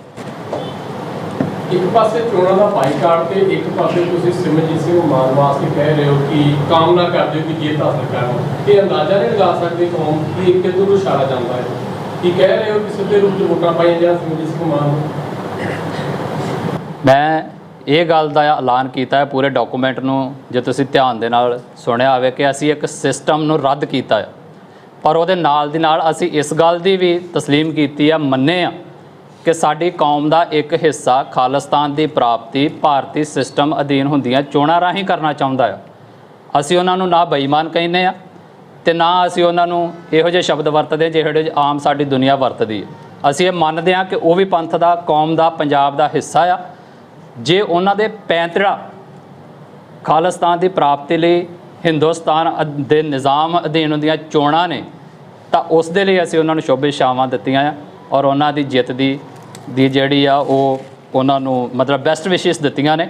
ਦਲ ਖਾਲਸਾ ਦਾ ਇਹ ਮੰਨਣਾ ਹੈ ਕਿ ਦਲ ਖਾਲਸਾ ਦਾ ਪੈਂਤੜਾ ਇਹ ਆ ਕਿ ਪਿਛਲੇ 7 ਦਹਾਕਿਆਂ ਦਾ ਤਜਰਬਾ ਸਾਡਾ ਇਹ ਕਹਿੰਦਾ ਆ ਕਿ ਪਾਰਲੀਮੈਂਟ ਦੇ ਵਿੱਚ ਚੁੱਕੀ ਆਵਾਜ਼ ਤੇ ਸੜਕ ਦੇ ਉੱਤੇ ਚੁੱਕੀ ਆਵਾਜ਼ ਦਾ ਇੰਡੀਆ ਦੇ ਵਿੱਚ ਇੱਕੋ ਤਰ੍ਹਾਂ ਦਾ ਹੀ ਮੁੱਲ ਪਿਆ ਆ। ਸੋ ਅਸੀਂ ਆਪਣੇ ਆਪ ਨੂੰ ਉਸ ਨਿਜ਼ਾਮ ਤੋਂ ਦੂਰ ਰਹਿਣ ਦਾ ਫੈਸਲਾ ਕੀਤਾ ਕਿਉਂਕਿ ਸਾਡੀਆਂ ਇਹ ਵੋਟਾਂ ਜਿਹੜੀਆਂ ਨੇ, ਤੁਸੀਂ ਇੱਕ ਚੀਜ਼ ਮੈਂ ਸਿਰਫ ਐਕਸਪਲੇਨ ਲੱਗਾ ਕਰਨ ਵੀ ਜਦੋਂ ਅਸੀਂ ਕਹਿੰਦੇ ਹਾਂ ਤਾਂ ਸਾਡੇ ਲੋਕ ਆਮ ਹੀ ਇਹ ਸੋਚ ਲੈਂਦੇ ਨੇ ਵੀ ਇਹ ਕਿਸੇ ਬੰਦੇ ਦੇ ਹੱਕ ਜਾਂ ਬੰਦੇ ਦੇ ਵਿਰੋਧ ਦੀ ਗੱਲ ਕਰਦੇ ਨੇ। ਜਦੋਂ ਅਸੀਂ ਸਿਸਟਮ ਸ਼ਬਦ ਵਰਤਦੇ ਹਾਂ ਤਾਂ ਉਸ ਬੰਦੇ ਤੋਂ ਉੱਪਰ ਚਲਿਆ ਜਾਂਦਾ ਹੈ। ਤੁਸੀਂ ਇੱਕ ਚੀਜ਼ ਨੂੰ ਮਹਿਸੂਸ ਕੀਤਾ ਹੋਊਗਾ, ਚਾਹੇ ਭਾਜਪਾ ਦੀ ਸਰਕਾਰ ਹੋਵੇ ਚਾਹੇ ਕਾਂਗਰਸ ਦੀ ਹੋਵੇ, ਤੁਹਾਡੀ ਗਲੀ ਦੇ ਨਿੱਕੀ ਜਿਹੀ ਨੁੱਕਰ ਤੋਂ ਲੈ ਕੇ ਮੇਨ GT ਰੋਡ ਦੇ ਤੱਕ, ਸਾਡੇ ਘਰਾਂ ਵਿੱਚ ਆਉਂਦੇ ਵੇਰਕੇ ਦੇ ਦੁੱਧ ਦੇ ਪੈਕਟ ਤੋਂ ਲੈ ਕੇ ਤੇ ਵੱਡੇ ਵੱਡੇ ਸ਼ਾਪਿੰਗ ਮਾਲਾਂ ਦੀਆਂ ਕੰਧਾਂ ਦੇ ਉੱਤੇ ਇੱਕ ਨਾਰਾ ਜ਼ਰੂਰ ਲਿਖਿਆ ਹੈ ਵੀ ਵੋਟ ਜ਼ਰੂਰ ਪਾਓ। ਇਹ ਕੀ ਆ? ਇਹ ਨਹੀਂ ਲਿਖਿਆ ਕਿਹੜੀ ਪਾਰਟੀ ਨੂੰ ਪਾਓ, ਕਿਹਨੂੰ ਨਹੀਂ ਪਾਓ। ਸਰਕਾਰਾਂ ਕਰੋੜਾਂ ਰੁਪਈਆ ਖਰਚ ਕੇ ਸਾਡੇ ਲੋਕਾਂ ਨੂੰ ਕੀ ਕਹਿ ਰਹੀਆਂ ਆ ਵੀ ਤੁਸੀਂ ਚੋਣ ਪ੍ਰਕਿਰਿਆ ਦਾ ਹਿੱਸਾ ਬਣੋ। ਕਿਉਂ? ਕਿਉਂਕਿ ਉਹ ਇਹ ਕਹਿੰਦਾ ਆ ਕਿ ਜਿੰਨੇ ਲੋਕ ਵੋਟ ਪਾਉਣਗੇ ਉਹ ਦੁਨੀਆ ਨੂੰ ਦੱਸੇਗਾ ਵੀ ਇੰਨੇ ਲੋਕ ਇਸ ਸਿਸਟਮ ਦੇ ਵਿੱਚ ਮੇਰੇ ਸਿਸਟਮ ਨੂੰ ਮੰਨਦੇ ਨੇ, ਮੇਰੇ ਵਿੱਚ ਵਿਸ਼ਵਾਸ ਰੱਖਦੇ ਨੇ। ਸੋ ਅਸੀਂ ਉਸ ਸਿਸਟਮ ਨੂੰ ਰੱਦ ਕੀਤਾ ਹੈ, ਪਰ ਉਹਦੇ ਬਾਵਜੂਦ ਜਿਹੜੇ ਸਾਡੇ ਪੰਥ ਦਾ ਇੱਕ ਹਿੱਸਾ ਇਸ ਸਿਸਟਮ ਦੇ ਵਿੱਚੋਂ ਖਾਲਿਸਤਾਨ ਦੀ ਪ੍ਰਾਪਤੀ ਕਰਨਾ ਚਾਹੁੰਦਾ, ਅਸੀਂ ਉਹਨਾਂ ਨੂੰ ਬੈਸਟ ਵਿਸ਼ੇਸ ਦਿੰਦੇ। ਲੇਕਿਨ ਖਡੂਰ ਸਾਹਿਬ ਤੋਂ ਜਿਸ ਤਰ੍ਹਾਂ ਦੇ ਕੈਂਡੀਡੇਟ ਸਾਹਮਣੇ ਆਏ ਨੇ ਕਿ ਲੱਗਦਾ ਉਹਨਾਂ ਨੂੰ ਵੀ ਸਮਰਥਨ ਦਿੱਤਾ ਜਾ ਸਕਦਾ ਹੈ। ਬਹੁਤ ਸਾਰੇ ਨੌਜਵਾਨ ਉਹਨਾਂ ਦੇ ਪਿੱਛੇ ਵੀ ਨੇ, ਉਹਨਾਂ ਵਾਸਤੇ ਕਾਮਨਾ ਕੀਤੀ ਜਾ ਸਕਦੀ ਹੈ, ਕਹਿ ਸਕਦੇ ਹਾਂ ਆਪਾਂ ਅਮਰਪਾਲ ਸਿੰਘ ਵਾਸਤੇ। ਮੈਂ ਜਦੋਂ ਇਹ ਲਾਈਨ ਵਰਤੀ ਕਿ ਸਰਦਾਰ ਸਿਮਰਤ ਸਿੰਘ ਮਾਨ ਸਮੇਤ ਹਰ ਉਹ ਬੰਦਾ ਜਿਹੜਾ ਇਸ ਗੱਲ ਦੀ ਲਾਈਨ ਨੂੰ ਸਾਫ਼ ਕਰੇਗਾ ਕਿ ਉਹ ਖਾਲਿਸਤਾਨ ਦੀ ਪ੍ਰਾਪਤੀ ਦੇ ਲਈ ਕੰਮ ਕਰੇਗਾ ਜਾਂ ਇਸ ਏਜੰਡੇ 'ਤੇ ਇਲੈਕਸ਼ਨ ਲੜੇਗਾ, ਅਸੀਂ ਉਹਨਾਂ ਸਾਰਿਆਂ ਨੂੰ ਸਭ ਸ਼ਾਮਲ ਦਿੱਤੀਆਂ। ਲੇਕਿਨ ਸਿੱਧੂ ਮੂਸੇਵਾਲੇ ਦੇ ਕਤਲ ਤੋਂ ਬਾਅਦ ਜਾਂ ਦੀਪ ਸਿੱਧੂ ਦੇ ਮਰਨ ਤੋਂ ਬਾਅਦ ਬਹੁਤ ਵੱਡਾ ਮੌਕਾ ਸੀਗਾ ਸਿਮਰਜੀਤ ਸਿੰਘ ਮਾਨ ਹੋਣਾ ਨੂੰ, ਲੱਗਦਾ ਕਿ ਉਹ ਅਰੇਂਜ ਨਹੀਂ ਕਰ ਪਾਏ ਉੱਪਰ। ਨਹੀਂ, ਮੈਂ ਉਹਦੇ ਵਿੱਚ ਨਹੀਂ ਜਾਣਾ ਚਾਹੁੰਦਾ ਕਿ ਉਹਨਾਂ ਅਰੇਜ਼ ਕੀਤਾ ਕਿ ਨਹੀਂ ਕੀਤਾ। ਉਹ ਇਲੈਕਸ਼ਨ ਜਿੱਤ ਕੇ ਸਿਟਿੰਗ MP ਨੇ, ਸੋ ਉਹ ਇੱਕ ਪੁਰਾਣਾ ਬੀਤੀ ਹੋਈ ਦੀ ਗੱਲ ਆ। ਮੈਂ ਚਾਹੁੰਦਾ ਕਿ ਜਿਹੜੇ ਸਵਾਲ ਨੇ ਉਹ ਮੌਜੂਦਾ ਇਲੈਕਸ਼ਨ ਪਾਲਿਸੀ ਦੇ ਉੱਤੇ ਹੀ ਰਹਿਣ। ਖਡੂਰ ਸਾਹਿਬ ਪੰਥਕ ਹਲਕਾ ਦੇ ਵਿੱਚ ਲਾਸਟ ਟਾਈਮ ਜੇ ਦੇਖੀਏ ਬੀਬੀ ਖਾਲੜਾ ਜਿਹੜਾ ਹਾਰ ਜਾਣਾ, ਜਗੀਰਪੁਰ ਦਾ ਹਾਰ ਜਾਣਾ, ਕਾਂਗਰਸ ਦਾ ਉਮੀਦਵਾਰ ਕਹਿੰਦੇ ਆ, ਕੀ ਲੱਗਦਾ ਇਸ ਵਾਰ ਕਿਹੋ ਜਿਹੇ ਹਾਲਾਤ ਬਣ ਸਕਦੇ ਨੇ? ਵੇਖੋ, ਇਹ ਜਿਹੜੇ ਲੋਕਾਂ ਨੇ ਪਾਉਣ ਜਾਣਾ ਹੈ ਵੋਟ, ਇਹ ਉਹ ਤੈਅ ਕਰਨਗੇ ਕਿ ਉਹਨਾਂ ਨੇ ਆਪਣਾ ਨੁਮਾਇੰਦਾ ਕਿਹੜਾ ਚੁਣਨਾ ਹੈ।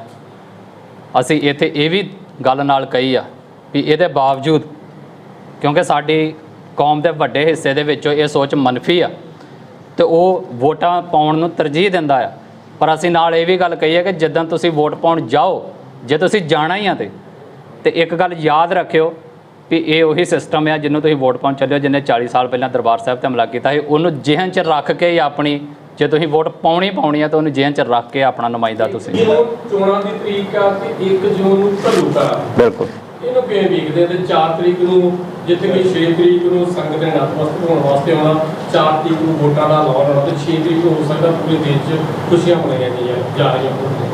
ਬਿਲਕੁਲ, ਇਹ ਵੀ ਸਾਨੂੰ ਸੋਚਣ ਦਾ ਚਾਹੀਦਾ, ਵਿਚਾਰਨਾ ਚਾਹੀਦਾ ਵੀ ਜਿਹੜੇ ਸਮਿਆਂ ਦੇ ਵਿੱਚ ਵੇਖੋ ਤੁਸੀਂ, ਅਸੀਂ ਜਦੋਂ ਦਸੰਬਰ ਦੇ ਵਿੱਚ ਸਾਹਿਬਜ਼ਾਦਿਆਂ ਦੇ ਸ਼ਹੀਦੀ ਦਿਹਾੜੇ ਮਨਾਉਂਦੇ ਆ ਤੇ ਇੱਕ ਆਮ ਹੀ ਸਾਡੇ ਜਥੇਦਾਰ ਸਾਹਿਬਾਨਾਂ ਵੱਲੋਂ ਜਾਂ ਹੋਰ ਧਾਰਮਿਕ ਸੰਸਥਾਵਾਂ ਵੱਲੋਂ ਇਹ ਗੱਲਾਂ ਕਹੀਆਂ ਜਾਂਦੀਆਂ ਵੀ ਇਹਨਾਂ ਦਿਨਾਂ ਦੇ ਵਿੱਚ ਕੋਈ ਖੁਸ਼ੀ ਦਾ ਪ੍ਰੋਗਰਾਮ ਜਿਹੜਾ ਉਹ ਨਾ ਰੱਖਿਆ ਜਾਵੇ, ਵਿਆਹ ਸ਼ਾਦੀਆਂ ਦੇ ਪ੍ਰੋਗਰਾਮ ਨਾ ਰੱਖੇ ਜਾਣ। ਪਰ ਇੱਕ ਸਿੱਖ ਵਾਸਤੇ ਤੇ ਇੰਡੀਅਨ ਸਿਸਟਮ ਵਾਸਤੇ ਸੋਚਣੀ 'ਚ ਫਰਕ ਆ ਨਾ। ਇੰਡੀਆ ਦਾ ਸਿਸਟਮ ਨੂੰ ਇਹ ਗੱਲ ਨਾਲ ਕੋਈ ਮਾਇਨੇ ਨਹੀਂ ਰਖਾਉਂਦਾ ਕਿ ਉਸ ਦਿਨ ਅਸੀਂ ਤੁਹਾਡੇ ਦਰਬਾਰ ਸਾਹਿਬ ਦੇ ਉੱਤੇ ਹਮਲਾ ਕੀਤਾ, ਸਗੋਂ ਉਹ ਤਾਂ ਹੋਰ ਖੁਸ਼ੀ ਮਹਿਸੂਸ ਕਰਦਾ ਵੀ ਜਿੱਦਣ ਹੀ ਹਮਲਾ ਕੀਤਾ ਸੀ ਉਦਣ ਹੀ ਤੁਸੀਂ ਬਾਅਦ 'ਚ ਢੋਲ ਕੁੱਟੋ।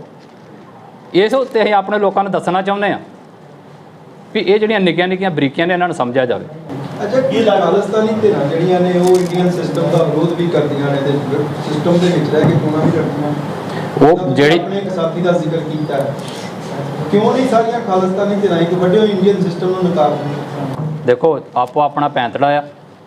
ਜਿਹੜਾ ਸਾਡਾ ਪੈਂਤੜਾ ਹੈ ਉਹ ਮੈਂ ਤੁਹਾਡੇ ਨਾਲ ਡਿਸਕਸ ਕੀਤਾ ਹੈ। ਜਿਹੜੀ ਧਿਰ ਤੁਹਾਨੂੰ ਲੱਗਦਾ ਹੈ ਕਿ ਉਹ ਅਲੱਗ ਤਰ੍ਹਾਂ ਦਾ ਪੈਂਤੜਾ ਅਪਣਾ ਕੇ ਚੱਲਦੀ ਹੈ, ਇਹ ਸਵਾਲ ਉਹਨਾਂ ਨੂੰ ਕਰਨ ਵਾਲਾ ਹੈ ਕਿ ਕੀ ਉਹ ਭਾਰਤੀ ਸਿਸਟਮ ਰੱਦ ਕਰਦੇ ਨੇ ਕਿ ਨਹੀਂ ਕਰਦੇ। ਕੀ ਲੱਗਦਾ ਵੀ ਸਿਸਟਮ ਨੂੰ ਠੀਕ ਕਰਨ ਵਾਸਤੇ ਸਿਸਟਮ 'ਚ ਵੜਨਾ ਜ਼ਰੂਰੀ ਹੈ? ਅਸੀਂ ਸਿਸਟਮ ਨੂੰ ਠੀਕ ਕਰਨ ਲਈ ਨਹੀਂ ਲੜਦੇ ਪਏ, ਅਸੀਂ ਸਿਸਟਮ ਨੂੰ ਬਦਲਣ ਲਈ ਲੜਦੇ ਪਏ। ਸਾਨੂੰ ਭਾਰਤ ਦਾ ਸਿਸਟਮ ਚਾਹੀਦਾ ਹੀ ਨਹੀਂਗਾ, ਭਾਵੇਂ ਉਹ ਚੰਗਾ ਹੋਵੇ ਤੇ ਭਾਵੇਂ ਮਾੜਾ ਹੋਵੇ। ਪਿਛਲੇ 70 ਸਾਲਾਂ ਦਾ ਤਜਰਬਾ ਸਾਡਾ ਇਹਨਾਂ ਦੇ ਨਾਲ ਬਹੁਤ ਮਾੜਾ ਰਿਹਾ। ਇਸ ਕਰਕੇ ਅਸੀਂ ਹੁਣ ਇਹਨੂੰ ਸੁਧਾਰਨ ਦਾ ਠੇਕਾ ਨਹੀਂ ਲਿਆ ਸਿੱਖ ਕੌਮ ਨੇ ਵੀ ਅਸੀਂ ਇਹਨਾਂ ਦੇ ਵਿੱਚ ਵੜ ਕੇ ਇਹਨਾਂ ਦਾ ਸਿਸਟਮ ਜਿਹੜਾ ਉਹਨੂੰ ਸਾਫ਼ ਕਰੀਏ। ਅਸੀਂ ਆਪਣਾ ਸਿਸਟਮ ਖੁਦ ਘੜਾਂਗੇ ਤੇ ਉਹਨੂੰ ਫਿਰ ਇੱਕ ਨਵੇਕਲਾ ਦੁਨੀਆ ਦੇ ਵਿੱਚ ਸਥਾਪਿਤ ਕਰਕੇ ਵਿਖਾਵਾਂਗੇ। ਅਮਰਪਾਲ ਸਿੰਘ ਹੋਰੀ ਚੋਣ ਲੜਨ ਦਾ ਐਲਾਨ ਕੀਤਾ, ਉਹ ਠੀਕ ਹੈ ਜਾਂ ਗਲਤ ਹੈ ਤੁਹਾਡੀ ਨਜ਼ਰ 'ਚ? ਇਹ ਉਹਨਾਂ ਦਾ ਆਪਣਾ ਫੈਸਲਾ ਹੈ, ਮੈਂ ਉਹਦੇ ਬਾਰੇ ਕੋਈ ਕਮੈਂਟ ਨਹੀਂ ਕਰਨਾ ਚਾਹੁੰਦਾ। ਪੈਂਤੜਾ ਹੈ ਆਪੋ ਆਪਣਾ, ਮੈਂ ਸ਼ਬਦ ਪੈਂਤੜਾ ਵਰਤਿਆ। ਇਹ ਉਹਨਾਂ ਦਾ ਆਪਣਾ ਪੈਂਤੜਾ ਹੈ। ਜੇ ਉਹ ਸਹੀ ਹੈ ਤਾਂ ਉਹ ਆਪਣੀ ਜਗ੍ਹਾ ਸਹੀ ਹੋਣਗੇ। ਉਹਦੀ ਇੱਕ ਵੀਡੀਓ ਵਾਇਰਲ ਹੁੰਦੀ ਹੈ ਜਿਸ 'ਚੋਂ ਕਹਿੰਦਾ ਕਿ ਜੇ ਅਸੀਂ ਆਪਣੀ ਆਵਾਜ਼ ਚੁੱਕਣ ਵਾਸਤੇ ਜੇ ਸਾਨੂੰ ਕੋਈ ਵੀ ਰਾਹ ਲੱਭਣਾ ਪਵੇ ਤੇ ਉਹ ਰਾਹ ਵੀ ਚਾਹੀਦਾ ਵਾ ਜਿਹੜਾ ਕਿ ਭਾਰਤੀ ਲੋਕਤੰਤਰ ਦੀ ਗੱਲ ਕਰਦੇ ਆ, ਸੰਸਦ ਜਾਣ ਦੀ ਗੱਲ ਕਰਦੇ ਆ। ਇਹਨੂੰ ਕਿਵੇਂ ਦੇਖਦੇ ਆ ਤੁਸੀਂ? ਮੈਂ ਤਾਂ ਇਹ ਗੱਲ ਆਪਣੇ ਡਾਕੂਮੈਂਟ ਦੇ ਵਿੱਚ ਸਾਫ਼ ਕਹੀ ਆ ਕਿ ਅੱਜ ਦੀ ਤਰੀਕ ਦੇ ਵਿੱਚ ਪਾਰਲੀਮੈਂਟ ਦੇ ਵਿੱਚ ਚੁੱਕੀ ਆਵਾਜ਼ ਤੇ ਸੜਕ ਤੇ ਚੁੱਕੀ ਆਵਾਜ਼ ਦਾ ਇੱਕੋ ਹੀ ਮੁੱਲ ਪਿਆ ਹੈ। ਬਹੁਤ ਸਾਰੇ ਪਲੇਟਫਾਰਮਾਂ ਤੇ ਦਲ ਖਾਲਸਾ ਜਿਹੜਾ ਵਾ ਉਹ ਅਕਾਲੀ ਦਲ ਮਾਨ ਦੇ ਨਾਲ ਰਿਹਾ ਵਾ। ਹੁਣ ਮਾਨ ਦਾ ਚੋਣਾਂ ਲੜ ਰਿਹਾ, ਉਹਦੀ ਸਪੋਰਟ ਨਹੀਂ ਕਰੇਗਾ। ਕੱਲ ਸਪੋਰਟ ਦੀ ਨਹੀਂ, ਗੱਲ ਪੈਂਤੜੇ ਦੀ ਹੈ ਜਿਹੜੀ ਮੈਂ ਗੱਲ ਕੀਤੀ। ਬਹੁਤ ਸਾਰੇ ਥਾਵਾਂ ਦੇ ਉੱਤੇ ਜੇ ਸਾਡੇ ਵਿੱਚ ਸਾਰੀ ਸੁਰ ਇੱਕ ਹੀ ਹੁੰਦੀ ਤਾਂ ਸ਼ਾਇਦ ਨਾਮ ਤੇ ਪਲੇਟਫਾਰਮ ਵੀ ਇੱਕ ਹੀ ਹੁੰਦਾ। ਸੋ ਇੱਥੇ ਇੱਕ ਬੇਸਿਕ ਜਿਹਾ ਡਿਫਰੈਂਸ ਹੈ ਸਾਡੇ ਲੜਨ ਦੇ ਵਿੱਚ। ਚਾਰ ਧਾਰਾ ਇਕੱਠੀ ਹੁੰਦੀ ਹੈ ਤੁਹਾਡੀ ਤੇ ਸਰਦਾਰ ਸੁਰਜੀਤ ਸਿੰਘ ਮਾਨ ਦੀ, ਵੋਟਾਂ ਵੇਲੇ ਵਖਰੇਵੇਂ ਕਿਉਂ ਹੋ ਜਾਂਦੇ? ਇੰਡੀਆ ਦੇ ਵਿੱਚ 100 ਪਾਰਟੀਆਂ ਨੇ, ਸਾਰੀਆਂ ਹਿੰਦੁਸਤਾਨ ਜਿੰਦਾਬਾਦ ਕਹਿਣ ਲੱਗੀਆਂ ਸੇਮ ਨੇ, ਪੈਂਤੜੇਬਾਜ਼ੀ ਦੇ ਵਿੱਚ ਲੜਨ ਲੱਗੀਆਂ ਅਲੱਗ-ਅਲੱਗ ਹੋ ਜਾਂਦੇ ਨੇ। ਖਾਲਿਸਤਾਨ ਕਹਿਣ ਲੱਗਿਆ ਅਸੀਂ ਸਾਰੇ ਇਕੱਠੇ ਹਾਂ, ਖਾਲਿਸਤਾਨ ਲੈਣ ਦੀ ਪੈਂਤੜੇਬਾਜ਼ੀ ਜੇ ਅਲੱਗ ਵੀ ਹੈ ਤਾਂ ਕੋਈ ਵੱਡੀ ਗੱਲ ਨਹੀਂ। ਮੰਜ਼ਿਲ ਇੱਕ ਦਾ ਰਸਤੇ ਵੱਖੋ ਵੱਖਰੇ ਕੀ ਲੱਗਦਾ? ਬਿਲਕੁਲ, ਅੰਮ੍ਰਿਤਸਰ ਨੂੰ ਆਉਂਦੇ ਨੇ 100 ਤਰ੍ਹਾਂ ਦੇ ਰਸਤੇ ਆਉਂਦੇ ਨੇ, ਆਉਂਦੇ ਸਾਰੇ ਅੰਮ੍ਰਿਤਸਰ ਹੀ ਨੇ। ਤੁਸੀਂ ਇਹ ਕਹੋ ਵੀ ਇਹ ਰਸਤੇ 'ਤੇ ਆਉਣਾ ਉੱਤੇ ਨਹੀਂ ਆਉਣਾ, ਇਹ ਵੀ ਕੋਈ ਗੱਲ ਨਹੀਂ। ਆਪੋ ਆਪਣਾ ਰਸਤਾ ਚੁਣਿਆ, ਕੋਈ ਸ਼ਾਰਟ ਹੈ ਕੋਈ ਲੌਂਗ ਹੈ। 1999 ਤੋਂ ਅਸੀਂ ਸਿਸਟਮ ਨੂੰ ਵੇਖਦੇ ਪਏ ਆ ਵੀ ਉਹ ਬਾਰ-ਬਾਰ ਚੋਣ ਲੜਦੇ ਨੇ, ਫਿਰ ਕੋਈ ਨਾ ਕੋਈ ਬਹਾਨਾ ਲੱਭਦੇ ਨੇ ਪਾਰਲੀਮੈਂਟ ਤੋਂ ਭੱਜਣ ਦਾ। ਜੇ ਪਾਰਲੀਮੈਂਟ ਜਾਂਦੇ ਨੇ ਤਾਂ ਉੱਥੇ ਗੁੰਗੇ ਭਲਵਾਨ ਸਾਬਤ ਹੁੰਦੇ ਨੇ। ਉਹਨੂੰ ਸਮਝਾਉਂਦੇ ਕਿਉਂ ਨਹੀਂ ਕਿ ਤੁਸੀਂ 2 ਕਰੋੜ ਕੌਮ ਨੂੰ ਸਮਝਾਉਣ ਤੋਂ ਪਹਿਲਾਂ ਆਪਣੇ ਸਾਥੀਆਂ ਨੂੰ ਸਮਝਾ ਲਓ ਵੀ ਭਾਈ ਆਪਾਂ ਪੈਂਤਰਾਂ ਦੇ ਰੱਖੀਏ ਸਕਦੇ। ਨਹੀਂ, ਇਹ ਕੋਈ ਮੈਂ ਸਮਝਦਾ ਕਿ ਇਸ ਤਰੀਕੇ ਦੀ ਗੱਲ ਨਹੀਂ ਗੀ। ਮੈਂ ਇਹ ਗੱਲ ਕਹੀ ਵੀ ਉੱਥੇ ਜਾ ਕੇ ਵੀ ਆਵਾਜ਼ ਚੁੱਕੀ ਗਈ ਹੈ। ਜੇ ਤੁਸੀਂ ਪੂਰਾ ਡਾਕੂਮੈਂਟ ਚੰਗੀ ਤਰ੍ਹਾਂ ਸਾਰਾ ਸੁਣਿਆ ਹੋਵੇ ਤਾਂ ਉਹਦੇ 'ਚ ਇਹ ਕਿਹਾ ਵੀ ਅਕਾਲੀ ਨੁਮਾਇੰਦਿਆਂ ਵੱਲੋਂ ਤੇ ਸਿੱਖ ਨੁਮਾਇੰਦਿਆਂ ਵੱਲੋਂ ਪਾਰਲੀਮੈਂਟ ਦੇ ਵਿੱਚ ਵੀ ਆਵਾਜ਼ ਚੁੱਕੀ ਜ਼ਰੂਰ ਜਾਂਦੀ ਆ। ਇਹ ਨਹੀਂ ਆ ਵੀ ਉੱਥੇ ਜਾਂਦੇ ਨੇ ਤੇ ਚੁੱਪ ਕਰਕੇ ਬਹਿ ਜਾਂਦੇ ਨੇ। ਕੁਝ ਚੋਣਵੇਂ ਨੁਮਾਇੰਦੇ ਚੁੱਕਦੇ ਵੀ ਨੇ ਔਰ ਸਰਦਾਰ ਸਿਮਰਨ ਸਿੰਘ ਮਾਨ ਉਹਨਾਂ 'ਚੋਂ ਇੱਕ ਨੇ, ਪਰ ਉਹਦਾ ਮੁੱਲ ਕਿੰਨਾ ਪੈਂਦਾ ਆ ਇਹ ਅਸੀਂ ਸਾਰਿਆਂ ਨੂੰ ਤੈਅ ਕਰਨਾ। ਦਲ ਖਾਲਸਾ ਦਫ਼ਤਰ ਵਿੱਚ ਪਹੁੰਚੇ ਸਾਰੇ ਪੱਤਰਕਾਰਾਂ ਨੂੰ ਜੀ ਆਇਆਂ ਆਖਦੇ ਫਤਿਹ ਅਰਜ਼ ਕਰਦਾ ਜੀ। ਵਾਹਿਗੁਰੂ ਜੀ ਕਾ ਖਾਲਸਾ, ਵਾਹਿਗੁਰੂ ਜੀ ਕੀ ਫਤਿਹ। ਦਲ ਖਾਲਸਾ ਵੱਲੋਂ ਸੱਦੀ ਗਈ ਇਸ ਪ੍ਰੈਸ ਕਾਨਫਰੰਸ ਦਾ ਮੇਨ ਟੌਪਿਕ, ਮੇਨ ਮਕਸਦ ਜਿਹੜਾ ਆ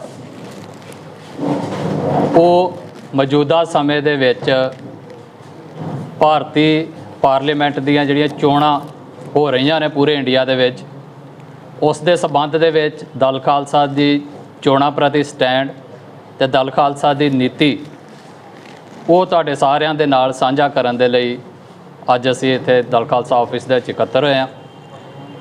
ਦਲ ਖਾਲਸਾ ਵੱਲੋਂ ਚੋਣ ਨੀਤੀ ਦੇ ਰੂਪ ਦੇ ਵਿੱਚ ਤਿਆਰ ਕੀਤਾ ਗਿਆ ਡਾਕੂਮੈਂਟ ਮੈਂ ਹੂਬਹੂ ਸ਼ਬਦ ਬਾਏ ਸ਼ਬਦ, ਲਾਈਨ ਬਾਏ ਲਾਈਨ ਤੁਹਾਡੇ ਨਾਲ ਜਿਹੜਾ ਆ ਉਹ ਪੜ੍ਹ ਕੇ ਸਾਂਝਾ ਕਰਾਂਗਾ। ਉਸ ਡਾਕੂਮੈਂਟ ਦੇ ਵਿੱਚੋਂ ਹੀ ਬਾਅਦ ਵਿੱਚ ਜੋ ਵੀ ਤੁਹਾਡੇ ਸਵਾਲ ਹੋਣਗੇ, ਜੋ ਵੀ ਤੁਹਾਡੀਆਂ ਇਨਕੁਆਇਰੀਜ਼ ਹੋਣਗੀਆਂ, ਉਹਨਾਂ ਨੂੰ ਵੀ ਅਸੀਂ ਜਵਾਬ ਦੇ ਹਾਂ, ਉਹਨਾਂ ਨੂੰ ਵੀ ਅਸੀਂ ਬਾਅਦ ਵਿੱਚ ਡਿਸਕਸ ਕਰਾਂਗੇ ਸਾਰੇ ਦਾ ਸਾਰਾ। ਸੋ ਜਿਹੜਾ ਇੱਕ ਡਾਕੂਮੈਂਟ ਤਿਆਰ ਕੀਤਾ ਗਿਆ ਆ, ਇੱਕ ਇਲੈਕਸ਼ਨ ਪਾਲਿਸੀ ਜਿਹੜੀ ਆ ਸਾਡੀ, ਉਹ ਦਲ ਖਾਲਸਾ ਦੀ ਮੈਂ ਤੁਹਾਡੇ ਨਾਲ ਜਿਹੜੀ ਆ ਉਹ ਪੜ੍ਹਨ ਲੱਗਾ ਆ, ਤੁਹਾਡੇ ਸਾਹਮਣੇ ਰੱਖਦਾ ਆ। ਵਾਹਿਗੁਰੂ ਜੀ ਕਾ ਖਾਲਸਾ, ਵਾਹਿਗੁਰੂ ਜੀ ਕੀ ਫਤਿਹ।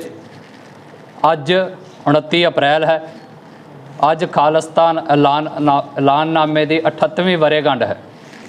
ਦਲ ਖਾਲਸਾ ਜਮਹੂਰੀ ਅਤੇ ਰਾਜਸੀ ਢੰਗ ਤਰੀਕਿਆਂ ਨਾਲ ਖਾਲਿਸਤਾਨ ਦੇ ਟੀਚੇ ਦੀ ਪ੍ਰਾਪਤੀ ਲਈ ਆਪਣੀ ਵਚਨਬੱਧਤਾ ਦੁਹਰਾਉਂਦਿਆਂ ਪੰਜਾਬ ਦੇ ਸਾਰੇ ਧਰਮਾਂ ਅਤੇ ਵਰਗਾਂ ਦੇ ਲੋਕਾਂ ਨੂੰ ਨਾਲ ਲੈ ਕੇ ਚੱਲਣ ਲਈ ਪ੍ਰਤੀਬੱਧ ਹੈ। ਅਸੀਂ ਸਪਸ਼ਟ ਤੌਰ ਉੱਤੇ ਐਲਾਨ ਕਰਦੇ ਹਾਂ ਕਿ ਖਾਲਿਸਤਾਨ ਸਮੂਹ ਪੰਜਾਬੀਆਂ ਦਾ ਅਤੇ ਸਾਰੇ ਪੰਜਾਬੀਆਂ ਲਈ ਹੋਵੇਗਾ। ਇਸ ਦਾ ਸਿਧਾਂਤ ਗੁਰਬਾਣੀ ਅਨੁਸਾਰ ਨਾ ਕੋ ਬੈਰੀ ਨਹੀਂ ਬੇਗਾਨਾ, ਸਗਲ ਸੰਗ ਹਮਕੋ ਬਨ ਆਈ ਉੱਤੇ ਆਧਾਰਿਤ ਹੋਵੇਗਾ। ਸਿੱਖ ਕੌਮ ਕਿਸੇ ਵੀ ਉਥਲ ਪੁਥਲ ਅਤੇ ਅਜ਼ਾਈ ਲਹੂ ਡੋਲਣ ਦੇ ਹੱਕ ਵਿੱਚ ਨਹੀਂ ਹੈ। ਦਲ ਖਾਲਸਾ ਪੰਜਾਬ ਅਤੇ ਦਿੱਲੀ ਦਰਮਿਆਨ ਟਕਰਾਅ ਨੂੰ ਗੱਲਬਾਤ ਰਾਹੀਂ ਸੁਲਝਾਉਣ ਅਤੇ ਦਿੱਲੀ ਦੇ ਹੁਕਮਰਾਨਾਂ ਨੂੰ ਦਮਨਕਾਰੀ ਪਹੁੰਚ ਅਤੇ ਫਾਸੀਵਾਦੀ ਨੀਤੀਆਂ ਨੂੰ ਤਿਆਗਣ ਦਾ ਸੱਦਾ ਦਿੰਦਾ ਹੈ। ਭਾਰਤੀ ਨਿਜ਼ਾਮ ਹੇਠ ਚੋਣਾਂ ਪ੍ਰਤੀ ਦਲ ਖਾਲਸਾ ਦਾ ਸਟੈਂਡ ਅਤੇ ਨੀਤੀ ਇਸ ਪ੍ਰਕਾਰ ਹੈ। ਸੰਘਰਸ਼ਸ਼ੀਲ ਲੋਕਾਂ ਅਤੇ ਕੌਮਾਂ ਅੰਦਰ ਆਪਣੇ ਉੱਤੇ ਕਾਬਜ਼ ਨਿਜ਼ਾਮ ਅਧੀਨ ਹੁੰਦੀਆਂ ਚੋਣਾਂ ਵਿੱਚ ਹਿੱਸਾ ਲੈਣ ਜਾਂ ਨਾ ਲੈਣ ਸੰਬੰਧੀ ਹਮੇਸ਼ਾ ਹੀ ਦੁਬਿਧਾ ਅਤੇ ਦੁਚਿੱਤੀ ਰਹੀ ਹੈ। ਭਾਰਤ ਵੱਲੋਂ ਜੂਨ 1984 ਦੇ ਵਿੱਚ ਦਰਬਾਰ ਸਾਹਿਬ ਉੱਤੇ ਹਮਲੇ ਤੋਂ ਬਾਅਦ ਭਾਰਤ ਤੋਂ ਮੁਕਤੀ ਦੇ ਰਾਹ ਪਈ ਸਿੱਖ ਕੌਮ ਵੀ ਇਸੇ ਦਵੰਦ ਦਾ ਸ਼ਿਕਾਰ ਚੱਲੀ ਆ ਰਹੀ ਹੈ। ਭਾਰਤ ਤੋਂ ਆਜ਼ਾਦੀ ਦੇ ਰਾਹ ਉੱਤੇ ਤੁਰੇ ਜੁਝਾਰੂ ਅਤੇ ਸੰਘਰਸ਼ੀਲ ਹਿੱਸੇ ਨੇ ਭਾਰਤੀ ਸਿਸਟਮ ਨੂੰ ਰੱਦ ਕਰਦਿਆਂ ਚੋਣਾਂ ਦੇ ਬਾਈਕਾਟ ਦੇ ਸਟੈਂਡ ਨੂੰ ਹਮੇਸ਼ਾ ਪ੍ਰਾਥਮਿਕਤਾ ਦਿੱਤੀ ਹੈ।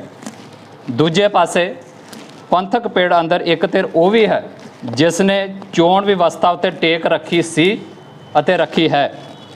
ਸਿੱਖ ਸਿਧਾਂਤ ਅਨੁਸਾਰ ਚੋਣਾਂ ਵਿੱਚ ਹਿੱਸਾ ਲੈਣ ਦੀ ਕੋਈ ਮਨਾਹੀ ਨਹੀਂ ਹੈ, ਪਰ ਹਾਂ ਇਸ ਪੈਂਤੜੇ ਨੂੰ ਅਪਣਾਉਣ ਦੇ ਪਿੱਛੇ ਕੁਝ ਬੁਨਿਆਦੀ ਅਸੂਲ ਹੋਣੇ ਲਾਜ਼ਮੀ ਹਨ, ਨਾ ਕਿ ਕੇਵਲ ਸੱਤਾ ਦੀ ਪ੍ਰਾਪਤੀ ਦੀ ਦੌੜ ਅਤੇ ਚਾਹਤ। ਕੌਮ ਦੀ ਜੁਝਾਰੂ ਧਿਰ ਵਾਂਗ ਦਲ ਖਾਲਸਾ ਵੀ ਇਸ ਦਲੀਲ ਅਤੇ ਤਰਕ ਦਾ ਹਾਮੀ ਹੈ ਕਿ ਆਜ਼ਾਦੀ ਦੀ ਜੰਗ ਲੜ ਰਹੇ ਲੋਕਾਂ ਅਤੇ ਧਿਰਾਂ ਦੀ ਸੰਯੁਕਤ ਰਾਸ਼ਟਰ ਅਧੀਨ ਸਵੈ ਨਿਰਣੇ ਦੇ ਅਧਿਕਾਰ ਤੋਂ ਬਿਨਾਂ ਭਾਰਤੀ ਨਿਜ਼ਾਮ ਹੇਠ ਚੋਣਾਂ ਵਿੱਚ ਹਿੱਸਾ ਲੈਣਾ ਅਰਥਹੀਣ ਅਤੇ ਬੇਮਤਲਬੀ ਹੈ। ਦਲ ਖਾਲਸਾ ਦਾ ਮੰਨਣਾ ਹੈ ਕਿ ਮੌਜੂਦਾ ਭਾਰਤੀ ਨਿਜ਼ਾਮ ਹੇਠ ਚੋਣਾਂ ਸਵੈ ਨਿਰਣੇ ਦੇ ਅਧਿਕਾਰ ਦਾ ਬਦਲ ਨਹੀਂ ਹੋ ਸਕਦੀਆਂ। ਪੰਜਾਬ ਵਿੱਚ 1 ਜੂਨ ਨੂੰ ਹੋਣ ਜਾ ਰਹੀਆਂ ਭਾਰਤੀ ਲੋਕ ਸਭਾ ਚੋਣਾਂ ਤੋਂ ਦਲ ਖਾਲਸਾ ਨੇ ਦੂਰ ਰਹਿਣ ਦਾ ਫੈਸਲਾ ਕੀਤਾ ਹੈ। ਇਹ ਫੈਸਲਾ ਜਥੇਬੰਦੀ ਦੀ 15 ਮੈਂਬਰੀ ਅੰਤਰਿਮ ਕਮੇਟੀ ਦੀ ਬੀਤੇ ਦਿਨੀ ਹੋਈ ਮੀਟਿੰਗ ਵਿੱਚ ਲਿਆ ਗਿਆ ਸੀ, ਜਿਸ ਦੀ ਪ੍ਰਧਾਨਗੀ ਦਲ ਖਾਲਸਾ ਦੇ ਪ੍ਰਧਾਨ ਸਰਦਾਰ ਹਰਪਾਲ ਸਿੰਘ ਚੀਮਾ ਨੇ ਕੀਤੀ ਸੀ। ਜਥੇਬੰਦੀ ਦਾ ਮੰਨਣਾ ਹੈ ਕਿ ਗੁਲਾਮ ਕੌਮਾਂ ਆਪਣੇ ਉੱਤੇ ਕਾਬਜ਼ ਮੁਲਕ ਅਤੇ ਉਸ ਦੇ ਜ਼ੁਲਮ ਢਾਉਣ ਵਾਲੇ ਸਿਸਟਮ ਅਤੇ ਤੰਤਰ ਨੂੰ ਕਿਸੇ ਵੀ ਦੇਣ ਵਾਲੀ ਕਿਸੇ ਵੀ ਪ੍ਰਕਿਰਿਆ ਵਿੱਚ ਹਿੱਸਾ ਨਹੀਂ ਲੈਂਦੀਆਂ। ਇਹ ਚੋਣਾਂ ਪੰਜਾਬ ਸਮੱਸਿਆ ਦਾ ਹੱਲ ਨਹੀਂ ਕਰ ਸਕਦੀਆਂ ਅਤੇ ਨਾ ਹੀ ਸਿੱਖਾਂ ਦੀ ਕੌਮੀ ਸਥਿਤੀ ਨੂੰ ਬਿਹਤਰ ਕਰਨ ਵਿੱਚ ਸਹਾਈ ਹੋ ਸਕਦੀਆਂ ਹਨ। ਭਾਰਤ ਤੋਂ ਆਜ਼ਾਦੀ ਹਾਸਲ ਕਰਨ ਲਈ ਚੋਣਾਂ ਵਿੱਚ ਹਿੱਸਾ ਲੈਣ ਤੋਂ ਬਿਨਾਂ ਹੋਰ ਵੀ ਬਦਲਵੇਂ ਰਾਹ ਅਤੇ ਪੈਂਤੜੇ ਮੌਜੂਦ ਹਨ ਅਤੇ ਬਦਲਦੇ ਸਮਿਆਂ ਵਿੱਚ ਸਾਡੀ ਕੌਮ ਨੂੰ ਵਧੇਰੇ ਸੁਚੇਤ ਹੋਣ ਦੀ ਲੋੜ ਹੈ। ਸੰਘਰਸ਼ ਅਤੇ ਅੰਦੋਲਨ, ਨਾ ਕਿ ਭਾਰਤੀ ਸਿਸਟਮ ਅਧੀਨ ਚੋਣਾਂ, ਸਾਡੀ ਪ੍ਰਾਥਮਿਕਤਾ ਰਹੇ ਹਨ ਅਤੇ ਅੱਜ ਵੀ ਹਨ। ਖਾਲਿਸਤਾਨ ਦੇ ਸੰਘਰਸ਼ ਵਿੱਚ ਆਪਣੀਆਂ ਜਾਨਾਂ ਨਿਸ਼ਾਵਰ ਕਰਨ ਵਾਲੀਆਂ ਹਜ਼ਾਰਾਂ ਸ਼ਹੀਦਾਂ, ਲੰਬੇ ਸਮੇਂ ਤੋਂ ਨਜ਼ਰਬੰਦੀਆਂ ਅਤੇ ਜਲਾਵਤਨੀਆਂ ਹੰਢਾਰੇ ਮਰਜੀਵੜਿਆਂ ਦੀਆਂ ਘਾਲਣਾਵਾਂ ਨੂੰ ਚੋਣਾਂ ਦੀ ਸਸਤੀ ਖੇਡ ਤੋਂ ਕੁਰਬਾਨ ਨਹੀਂ ਕੀਤਾ ਜਾ ਸਕਦਾ। ਪਿਛਲੇ ਵਰੇ 2023 ਵਿੱਚ ਅਸੀਂ 3 ਉੱਘੇ ਸਿੱਖ ਨਾਇਕਾਂ ਭਾਈ ਪਰਮਜੀਤ ਸਿੰਘ ਪੰਜਵੜ, ਭਾਈ ਹਰਦੀਪ ਸਿੰਘ ਨਿੱਜਰ ਅਤੇ ਭਾਈ ਅਵਤਾਰ ਸਿੰਘ ਖੰਡਾ ਨੂੰ ਗਵਾ ਚੁੱਕੇ ਹਾਂ। ਉਹਨਾਂ ਨੂੰ ਉਹਨਾਂ ਦੇ ਰਾਜਨੀਤਿਕ ਵਿਸ਼ਵਾਸਾਂ ਅਤੇ ਰਾਜਸੀ ਵਿਚਾਰਧਾਰਾ ਦੇ ਕਾਰਨ ਹੀ ਵਿਦੇਸ਼ੀ ਮੁਲਕਾਂ ਵਿੱਚ ਭਾਰਤੀ ਏਜੰਟਾਂ ਦੁਆਰਾ ਕਤਲ ਕੀਤਾ ਗਿਆ ਹੈ, ਜਿਹੜਾ ਦੇਸ਼ ਅਤੇ ਸਿਸਟਮ ਸਾਡੀਆਂ ਇੱਛਾਵਾਂ ਨੂੰ ਕੁਚਲਣ ਅਤੇ ਸਾਡੀਆਂ ਆਵਾਜ਼ਾਂ ਨੂੰ ਗੈਰ ਨਿਆਇਕ ਹੱਥ ਕੰਡਿਆਂ ਰਾਹੀਂ ਖਾਮੋਸ਼ ਕਰਨ 'ਤੇ ਭਾਰੂ ਹੋਵੇ। ਅਸੀਂ ਚੋਣ ਪ੍ਰਕਿਰਿਆ ਵਿੱਚ ਹਿੱਸਾ ਲੈ ਕੇ ਉਸ ਦੇਸ਼ ਦੀ ਅਖੌਤੀ ਲੋਕਤੰਤਰੀ ਵਿਵਸਥਾ ਨੂੰ ਕਿਵੇਂ ਮਜ਼ਬੂਤ ਕਰ ਸਕਦੇ ਹਾਂ। ਪੰਜਾਬ ਦੇ ਲੋਕਾਂ ਨੇ UAPA, NSA ਵਰਗੇ ਕਠੋਰ ਕਾਨੂੰਨਾਂ ਅਧੀਨ ਬੇਅੰਤ ਨਜ਼ਰਬੰਦੀਆਂ ਹੰਢਾਈਆਂ ਅਤੇ ਹੰਢਾ ਰਹੇ ਹਨ। ਸਿੱਖ ਆਵਾਮ ਦੇ ਵੱਡੇ ਹਿੱਸੇ ਨੇ ਨਸਲਕੁਸ਼ੀ ਅਤੇ ਮਨੁੱਖੀ ਅਧਿਕਾਰਾਂ ਦੀ ਉਲੰਘਣਾ ਦੀ ਪੀੜ ਅਤੇ ਮਾਰ ਝੱਲੀ ਹੈ। ਪੰਜਾਬ ਦੇ ਕੁਦਰਤੀ ਸਰੋਤ ਲੁੱਟੇ ਗਏ ਨੇ ਅਤੇ ਲੁੱਟੇ ਜਾ ਰਹੇ ਹਨ। ਵਾਅਦਿਆਂ ਅਤੇ ਬੇਇਨਸਾਫੀਆਂ ਦੀ ਲੰਬੀ ਲੜੀ ਹੈ। ਇਸ ਲਹੂ ਭਿੱਜੀ ਦਾਸਤਾਨ ਨੇ ਸਾਨੂੰ ਬੇਘਰੇ ਅਤੇ ਬੇਵਤਨ ਕੀਤਾ ਹੈ। ਕੀ ਭਾਰਤੀ ਚੋਣਾਂ ਰਾਹੀਂ ਹਿੰਦ ਪੰਜਾਬ ਝਗੜੇ ਦੇ ਹੱਲ ਦੀ ਕੋਈ ਉਮੀਦ ਦਿਖਾਈ ਦਿੰਦੀ ਹੈ? ਪਿਛਲੇ 5 ਦਹਾਕਿਆਂ ਦੇ ਕੌੜੇ ਤਜਰਬੇ ਤੋਂ ਸਾਨੂੰ ਤਾਂ ਕੋਈ ਆਸ ਦਿਖਾਈ ਨਹੀਂ ਦਿੰਦੀ। 1947 ਤੋਂ ਅਤੇ ਖਾਸ ਤੌਰ ਉੱਤੇ ਜੂਨ 1984 ਵਿੱਚ ਦਰਬਾਰ ਸਾਹਿਬ ਉੱਤੇ ਹੋਏ ਹਮਲੇ ਤੋਂ ਬਾਅਦ ਸਿੱਖਾਂ ਨੇ ਸ਼੍ਰੋਮਣੀ ਅਕਾਲੀ ਦਲ ਦੇ ਰੂਪ ਵਿੱਚ ਪੰਜਾਬ ਵਿੱਚ ਆਪਣੀਆਂ ਸਰਕਾਰਾਂ ਬਣਾਈਆਂ ਅਤੇ ਅਕਾਲੀ ਅਤੇ ਸਿੱਖ ਨੁਮਾਇੰਦੇ ਭਾਰਤ ਦੀ ਸੰਸਦ ਵਿੱਚ ਵੀ ਭੇਜੇ। ਇਸ ਦੇ ਬਾਵਜੂਦ ਵੀ ਸਿੱਖਾਂ ਦੀ ਸਥਿਤੀ ਵਿੱਚ ਬਿਲਕੁਲ ਵੀ ਕੋਈ ਨਾ ਕੋਈ ਸਥਿਤੀ ਬਦਲੀ ਹੈ ਅਤੇ ਪੰਜਾਬ ਸਮੱਸਿਆ ਅੱਜ ਵੀ ਇੱਕ ਸਮੱਸਿਆ ਹੀ ਹੈ। ਅਗਸਤ 1982 ਵਿੱਚ ਦਰਬਾਰ ਸਾਹਿਬ ਦੀ ਹਦੂਦ ਤੋਂ ਅਕਾਲੀ ਦਲ ਵੱਲੋਂ ਆਰੰਭ ਕੀਤੇ ਗਏ ਧਰਮਯੁੱਧ ਮੋਰਚੇ ਦੀ ਇੱਕ ਵੀ ਮੰਗ ਨਹੀਂ ਮੰਨੀ ਗਈ ਅਤੇ ਨਾ ਹੀ ਸੰਸਦ ਵਿੱਚ ਭੇਜੇ ਗਏ ਅਕਾਲੀ ਨੁਮਾਇੰਦੇ ਆਪਣੀ ਕੋਈ ਪ੍ਰਾਪਤੀ ਕੌਮ ਅੱਗੇ ਰੱਖ ਸਕੇ ਹਨ। ਚੋਣਵੇਂ ਅਕਾਲੀ ਨੇਤਾਵਾਂ ਨੇ ਸਮੇਂ-ਸਮੇਂ ਉੱਤੇ ਸੰਸਦ ਵਿੱਚ ਕੌਮ ਉੱਤੇ ਹੋ ਰਹੇ ਅਤਿਆਚਾਰਾਂ ਅਤੇ ਕੌਮ ਦੇ ਦਰਦ ਨੂੰ ਉਜਾਗਰ ਜ਼ਰੂਰ ਕੀਤਾ ਹੈ, ਪਰ ਇਸ ਨਾਲ ਭਾਰਤੀ ਰਾਜ ਦੇ ਸਾਡੇ ਉੱਤੇ ਹੋ ਰਹੇ ਜ਼ੁਲਮ ਰੁਕੇ ਅਤੇ ਥੰਮੇ ਨਹੀਂ ਹਨ ਅਤੇ ਨਾ ਹੀ ਕੌਮ ਉੱਤੇ ਹੋਏ ਅਤਿਆਚਾਰਾਂ ਅਤੇ ਜ਼ੁਲਮਾਂ ਦਾ ਇਨਸਾਫ ਹੋਇਆ ਹੈ। ਸਿੱਖਾਂ ਦੀ ਭਾਰਤੀ ਚੋਣ ਵਿੱਚ ਸ਼ਮੂਲੀਅਤ ਦੇ ਬਾਵਜੂਦ ਵੱਧ ਅਧਿਕਾਰਾਂ ਦੀ ਤਰਜਮਾਨੀ ਕਰਦਾ ਆਨੰਦਪੁਰ ਸਾਹਿਬ ਦਾ ਮਤਾ ਰੁਲ ਕੇ ਰਹਿ ਗਿਆ ਹੈ। ਅਕਾਲੀ ਸੰਸਦ ਮੈਂਬਰਾਂ ਵੱਲੋਂ ਬੰਦੀ ਸਿੰਘਾਂ ਨਾਲ ਹੋ ਰਹੀ ਬੇਇਨਸਾਫੀ ਦਾ ਮੁੱਦਾ ਲੋਕ ਸਭਾ ਵਿੱਚ ਉਠਾਉਣ ਦੇ ਬਾਵਜੂਦ ਵੀ ਉਹਨਾਂ ਦੀ ਬੰਦ ਖਲਾਸੀ ਮੁਮਕਿਨ ਨਹੀਂ ਹੋ ਸਕੀ। ਦਰਿਆਈ ਪਾਣੀਆਂ ਦੀ ਲੁੱਟ ਨਹੀਂ ਰੁਕੀ। ਪੰਜਾਬ ਨੂੰ ਉਸ ਦੀ ਰਾਜਧਾਨੀ ਚੰਡੀਗੜ੍ਹ ਨਹੀਂ ਮਿਲੀ। ਜੇ ਚੋਣਾਂ ਦੇ ਬਾਈਕਾਟ ਨਾਲ ਕੁਝ ਹਾਸਲ ਨਹੀਂ ਹੋਇਆ ਤਾਂ ਚੋਣਾਂ ਲੜਨ ਨਾਲ ਵੀ ਕੌਮ ਦੀ ਝੋਲੀ ਵਿੱਚ ਕੀ ਪਿਆ ਹੈ? ਜੇ ਚੋਣਾਂ ਦੇ ਬਾਈਕਾਟ ਕਰਨ ਨਾਲ ਕੁਝ ਹਾਸਲ ਨਹੀਂ ਹੋਇਆ ਤਾਂ ਚੋਣਾਂ ਲੜਨ ਨਾਲ ਵੀ ਕੌਮ ਦੀ ਝੋਲੀ ਵਿੱਚ ਕੁਝ ਨਹੀਂ ਪੈ ਸਕਿਆ। ਅਫਸੋਸ ਹੈ ਕਿ ਇਨਸਾਫ ਅਤੇ ਹੱਕਾਂ ਲਈ ਸਮੇਂ-ਸਮੇਂ ਸਿੱਖ ਨੁਮਾਇੰਦਿਆਂ ਵੱਲੋਂ ਸੰਸਦ ਵਿੱਚ ਉਠਾਈ ਗਈ ਆਵਾਜ਼ ਅਤੇ ਸੜਕਾਂ ਉੱਤੇ ਉਤਰ ਕੇ ਬੁਲੰਦ ਕੀਤੀ ਗਈ ਆਵਾਜ਼ ਦਾ ਇੱਕੋ ਤਰ੍ਹਾਂ ਦਾ ਹੀ ਮੁੱਲ ਪਿਆ ਹੈ। ਪੰਜਾਬ ਵਿੱਚ ਇਨਸਾਫ ਪਸੰਦ ਅਤੇ ਗੈਰਤਮੰਦ ਲੋਕ 1 ਜੂਨ ਵਾਲੇ ਦਿਨ ਜਦ ਦਿੱਲੀ ਦੇ ਨਵੇਂ ਹੁਕਮਰਾਨਾਂ ਨੂੰ ਚੁਣਨ ਲਈ ਘਰੋਂ ਨਿਕਲਣ ਤਾਂ ਚੇਤੇ ਰੱਖਣ ਕਿ 40 ਸਾਲ ਪਹਿਲਾਂ ਇਸੇ ਮੁਲਕ ਦੀਆਂ ਫੌਜਾਂ ਦਰਬਾਰ ਸਾਹਿਬ ਦੀ ਬੇਹੁਰਮਤੀ ਕਰਨ ਦੀ ਬਦਨੀਤੀ ਨਾਲ ਚੜ੍ਹ ਕੇ ਆਈਆਂ ਸਨ। ਜਿਸ ਸਿਸਟਮ ਵਿੱਚ ਸਾਡੀ ਕੌਮ ਦੇ ਲੋਕ ਕੈਦ ਹੋ ਚੁੱਕੇ ਹਨ, ਇਹ ਉਹੀ ਸਿਸਟਮ ਹੈ ਜੋ ਪੰਜਾਬ ਦੀ ਅਣਖ ਅਤੇ ਗੈਰਤ ਲਈ ਮੈਦਾਨ ਵਿੱਚ ਨਿਤਰੇ ਜਥੇਦਾਰ ਗੁਰਦੇਵ ਸਿੰਘ ਕੌਂਕੇ, ਭਾਈ ਜਸਵੰਤ ਸਿੰਘ ਖਾਲੜਾ ਸਮੇਤ ਹਜ਼ਾਰਾਂ ਸਿੱਖਾਂ ਨੂੰ ਕੋਹ ਕੇ ਸ਼ਹੀਦ ਕਰਦਾ ਆ ਰਿਹਾ ਹੈ। ਇਹ ਉਹੀ ਸਿਸਟਮ ਹੈ ਜਿਸ ਦਾ ਤੰਤਰ ਅੱਜ ਇੰਨੀ ਦੂਰ ਤੱਕ ਫੈਲ ਗਿਆ ਹੈ ਕਿ ਇਹ ਵਿਦੇਸ਼ਾਂ ਦੀ ਧਰਤੀ ਉੱਤੇ ਜਾ ਕੇ ਵੀ ਸਾਡੇ ਸਿੱਖ ਭਰਾਵਾਂ ਨੂੰ ਜਿਸਮਾਨੀ ਤੌਰ ਉੱਤੇ ਖਤਮ ਕਰ ਰਿਹਾ ਹੈ।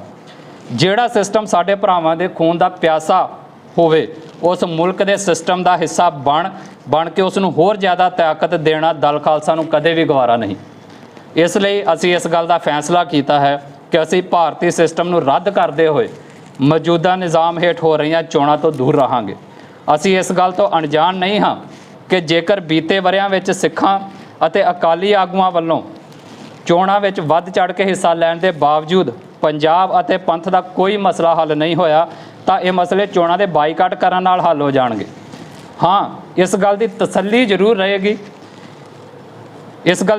ਜ਼ਰੂਰ ਰਹੇਗੀ ਕਿ ਭਾਰਤੀ ਸਿਸਟਮ ਦਾ ਬਾਈਕਾਟ ਕਰਕੇ ਅਸੀਂ ਘੱਟੋ ਘੱਟ ਆਪਣੇ ਸਿਧਾਂਤ ਖਾਲਸਾ, ਬਾਗੀ ਜਾਂ ਬਾਦਸ਼ਾਹ ਦੇ ਉੱਤੇ ਪਹਿਰਾ ਜ਼ਰੂਰ ਦੇ ਰਹੇ ਹਾਂ।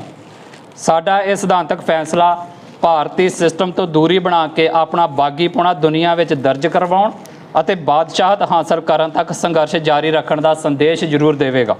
ਸਾਡਾ ਮੰਨਣਾ ਹੈ ਕਿ ਅੱਜ ਦੇ ਸਮੇਂ ਵਿੱਚ ਹਿੰਦ ਪੰਜਾਬ ਵਿਵਾਦ ਦਾ ਹੱਲ ਸੰਯੁਕਤ ਰਾਸ਼ਟਰ ਅਧੀਨ ਰਾਇਸ਼ੁਮਾਰੀ ਵਿੱਚ ਹੈ, ਨਾ ਕਿ ਭਾਰਤੀ ਵਿਵਸਥਾ ਅਧੀਨ ਚੋਣਾਂ ਵਿੱਚ।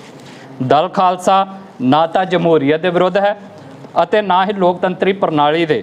ਦਲ ਖਾਲਸਾ ਕੈਨੇਡਾ ਵਿੱਚ ਕਿਊਬੈਕ ਅਤੇ UK ਵਿੱਚ ਸਕਾਟਲੈਂਡ ਵਰਗੀ ਇੱਕ ਵਿਵਸਥਾ ਦੀ ਮੰਗ ਕਰਦਾ ਹੈ, ਜਿਸ ਵਿੱਚ ਸਵੈ ਨਿਰਣੇ ਦਾ ਅਧਿਕਾਰ ਅਤੇ ਇੱਕ ਚੋਣ ਏਜੰਡੇ ਦੇ ਤੌਰ ਉੱਤੇ ਸ਼ਾਮਿਲ ਕੀਤਾ ਜਾ ਸਕਦਾ ਹੈ। ਵੱਖ-ਵੱਖ ਹੋਣ ਦੇ ਅਧਿਕਾਰਾਂ ਨੂੰ ਦਲ ਖਾਲਸਾ ਕੈਨੇਡਾ ਵਿੱਚ ਕਿਊਬੈਕ ਅਤੇ UK ਵਿੱਚ ਸਕਾਟਲੈਂਡ ਵਰਗੀ ਇੱਕ ਵਿਵਸਥਾ ਦੀ ਮੰਗ ਕਰਦਾ ਹੈ, ਜਿਸ ਵਿੱਚ ਸਵੈ ਨਿਰਣੇ ਦੇ ਅਧਿਕਾਰ ਨੂੰ ਇੱਕ ਚੋਣ ਏਜੰਡੇ ਦੇ ਤੌਰ ਉੱਤੇ ਸ਼ਾਮਿਲ ਕੀਤਾ ਜਾਵੇ ਅਤੇ ਵੱਖ ਹੋਣ ਦੇ ਅਧਿਕਾਰ ਨੂੰ ਮਾਨਤਾ ਮਿਲੇ। ਦਲ ਖਾਲਸਾ ਦਾ ਟੀਚਾ ਅਤੇ ਮਕਸਦ ਪੰਜਾਬ ਨੂੰ ਪ੍ਰਭੂ ਸੱਤਾ ਸੰਪੰਨ ਮੁਲਕ ਬਣਾਉਣਾ ਹੈ। ਇੱਕ ਸੱਚ ਇਹ ਵੀ ਹੈ ਕਿ ਸਰਦਾਰ ਸਿਮਰਨਜੀਤ ਸਿੰਘ ਮਾਨ ਸਮੇਤ ਖਾਲਿਸਤਾਨ ਸੰਘਰਸ਼ ਦੇ ਸਾਡੇ ਬਹੁਤ ਸਾਰੇ ਹਮਸਫਰ ਸਾਥੀ ਅੱਜ ਵੀ ਇਸ ਸਿਸਟਮ ਰਾਹੀਂ ਆਪਣੀ ਕੌਮੀ ਮਕਸਦ ਦੀ ਪੂਰਤੀ ਕਰਨਾ ਚਾਹੁੰਦੇ ਹਨ। ਦਲ ਖਾਲਸਾ ਉਹਨਾਂ ਸਾਰਿਆਂ ਨੂੰ ਸ਼ੁਭ ਇਛਾਵਾਂ ਦਿੰਦਾ ਹੋਇਆ ਉਹਨਾਂ ਦੀ ਜਿੱਤ ਦੀ ਅਰਦਾਸ ਕਰਦਾ ਹੈ। ਖਾਲਿਸਤਾਨ ਜ਼ਿੰਦਾਬਾਦ। ਵਾਹਿਗੁਰੂ ਜੀ ਕਾ ਖਾਲਸਾ, ਵਾਹਿਗੁਰੂ ਜੀ ਕੀ ਫਤਿਹ। ਸੋ ਜਿਹੜੀ ਆ ਮੈਂ ਤੁਹਾਡੇ ਸਾਹਮਣੇ ਪੂਰਾ ਡਾਕੂਮੈਂਟ ਪੜ੍ਹਿਆ ਹੈ, ਜਿਹਦੇ ਰਾਹੀਂ ਅਸੀਂ ਇਸ ਗੱਲ ਦਾ ਐਲਾਨ ਕੀਤਾ ਆ ਕਿ ਅਸੀਂ ਇਸ ਸਿਸਟਮ ਦਾ ਹਿੱਸਾ ਜਿਹੜਾ ਉਹ ਨਹੀਂ ਬਣਾਂਗੇ। ਸੋ ਆਪਣੇ ਆਪ ਨੂੰ ਅਸੀਂ ਚੋਣਾਂ ਤੋਂ ਦੂਰ ਰਹਿਣ ਦਾ ਫੈਸਲਾ ਕੀਤਾ ਆ। ਸੋ ਇਹਦੇ ਬਾਰੇ ਦੇ ਵਿੱਚ ਜੇ ਤੁਹਾਡਾ ਕੋਈ ਸਵਾਲ ਹੋਵੇ ਤਾਂ ਮੈਂ ਉਹ ਲੈਣ ਲਈ ਤਿਆਰ ਹਾਂ। ਇੱਕ ਪਾਸੇ ਚੋਣਾਂ ਦਾ ਬਾਈਕਾਟ ਤੇ ਇੱਕ ਪਾਸੇ ਤੁਸੀਂ ਸਿਮਰਜੀਤ ਸਿੰਘ ਮਾਨ ਵਾਸਤੇ ਕਹਿ ਰਹੇ ਹੋ ਕਿ ਕਾਮਨਾ ਕਰਦੇ ਹੋ ਕਿ ਜਿੱਤ ਹਾਸਲ ਕਰਨ। ਇਹ ਅੰਦਾਜ਼ਾ ਨਹੀਂ ਲਗਾ ਸਕਦੇ ਕੌਮ ਕਿ ਇੱਕ ਕਿੱਧਰ ਨੂੰ ਇਸ਼ਾਰਾ ਜਾਂਦਾ ਹੈ? ਕੀ ਕਹਿ ਰਹੇ ਹੋ ਕਿ ਸਿੱਧੇ ਰੂਪ 'ਚ ਵੋਟਾਂ ਪਾਈਆਂ ਜਾਣ ਸਿਮਰਜੀਤ ਸਿੰਘ ਮਾਨ ਨੂੰ? ਮੈਂ ਇਹ ਗੱਲ ਦਾ ਐਲਾਨ ਕੀਤਾ ਹੈ ਪੂਰੇ ਡਾਕੂਮੈਂਟ ਨੂੰ ਜੇ ਤੁਸੀਂ ਧਿਆਨ ਦੇ ਨਾਲ ਸੁਣਿਆ ਹੋਵੇ ਕਿ ਅਸੀਂ ਇੱਕ ਸਿਸਟਮ ਨੂੰ ਰੱਦ ਕੀਤਾ ਹੈ, ਪਰ ਉਹਦੇ ਨਾਲ ਦੀ ਨਾਲ ਅਸੀਂ ਇਸ ਗੱਲ ਦੀ ਵੀ ਤਸਲੀਮ ਕੀਤੀ ਆ, ਮੰਨੇ ਆ ਕਿ ਸਾਡੀ ਕੌਮ ਦਾ ਇੱਕ ਹਿੱਸਾ ਖਾਲਿਸਤਾਨ ਦੀ ਪ੍ਰਾਪਤੀ ਭਾਰਤੀ ਸਿਸਟਮ ਅਧੀਨ ਹੁੰਦੀਆਂ ਚੋਣਾਂ ਰਾਹੀਂ ਕਰਨਾ ਚਾਹੁੰਦਾ ਆ। ਅਸੀਂ ਉਹਨਾਂ ਨੂੰ ਨਾ ਬੇਈਮਾਨ ਕਹਿੰਦੇ ਆ ਤੇ ਨਾ ਅਸੀਂ ਉਹਨਾਂ ਨੂੰ ਇਹੋ ਜਿਹੇ ਸ਼ਬਦ ਵਰਤਦੇ ਜਿਹੜੇ ਆਮ ਸਾਡੀ ਦੁਨੀਆ ਵਰਤਦੀ ਹੈ। ਅਸੀਂ ਇਹ ਮੰਨਦੇ ਹਾਂ ਕਿ ਉਹ ਵੀ ਪੰਥ ਦਾ, ਕੌਮ ਦਾ, ਪੰਜਾਬ ਦਾ ਹਿੱਸਾ ਆ। ਜੇ ਉਹਨਾਂ ਦੇ ਪੈਂਤੜਾ ਖਾਲਿਸਤਾਨ ਦੀ ਪ੍ਰਾਪਤੀ ਲਈ ਹਿੰਦੁਸਤਾਨ ਦੇ ਨਿਜ਼ਾਮ ਅਧੀਨ ਹੁੰਦੀਆਂ ਚੋਣਾਂ ਨੇ ਤਾਂ ਉਸ ਦੇ ਲਈ ਅਸੀਂ ਉਹਨਾਂ ਨੂੰ ਸ਼ੁਭ ਇਛਾਵਾਂ ਦਿੱਤੀਆਂ ਆ ਔਰ ਉਹਨਾਂ ਦੀ ਜਿੱਤ ਦੀ ਜਿਹੜੀ ਆ ਉਹ ਉਹਨਾਂ ਨੂੰ ਮਤਲਬ ਬੈਸਟ ਵਿਸ਼ੇਸ ਦਿੱਤੀਆਂ ਨੇ। ਦਲ ਖਾਲਸਾ ਦਾ ਇਹ ਮੰਨਣਾ ਹੈ ਕਿ ਦਲ ਖਾਲਸਾ ਦਾ ਪੈਂਤੜਾ ਇਹ ਆ ਕਿ ਪਿਛਲੇ 7 ਦਹਾਕਿਆਂ ਦਾ ਤਜਰਬਾ ਸਾਡਾ ਇਹ ਕਹਿੰਦਾ ਆ ਕਿ ਪਾਰਲੀਮੈਂਟ ਦੇ ਵਿੱਚ ਚੁੱਕੀ ਆਵਾਜ਼ ਤੇ ਸੜਕ ਦੇ ਉੱਤੇ ਚੁੱਕੀ ਆਵਾਜ਼ ਦਾ ਇੰਡੀਆ ਦੇ ਵਿੱਚ ਇੱਕੋ ਤਰ੍ਹਾਂ ਦਾ ਹੀ ਮੁੱਲ ਪਿਆ ਆ।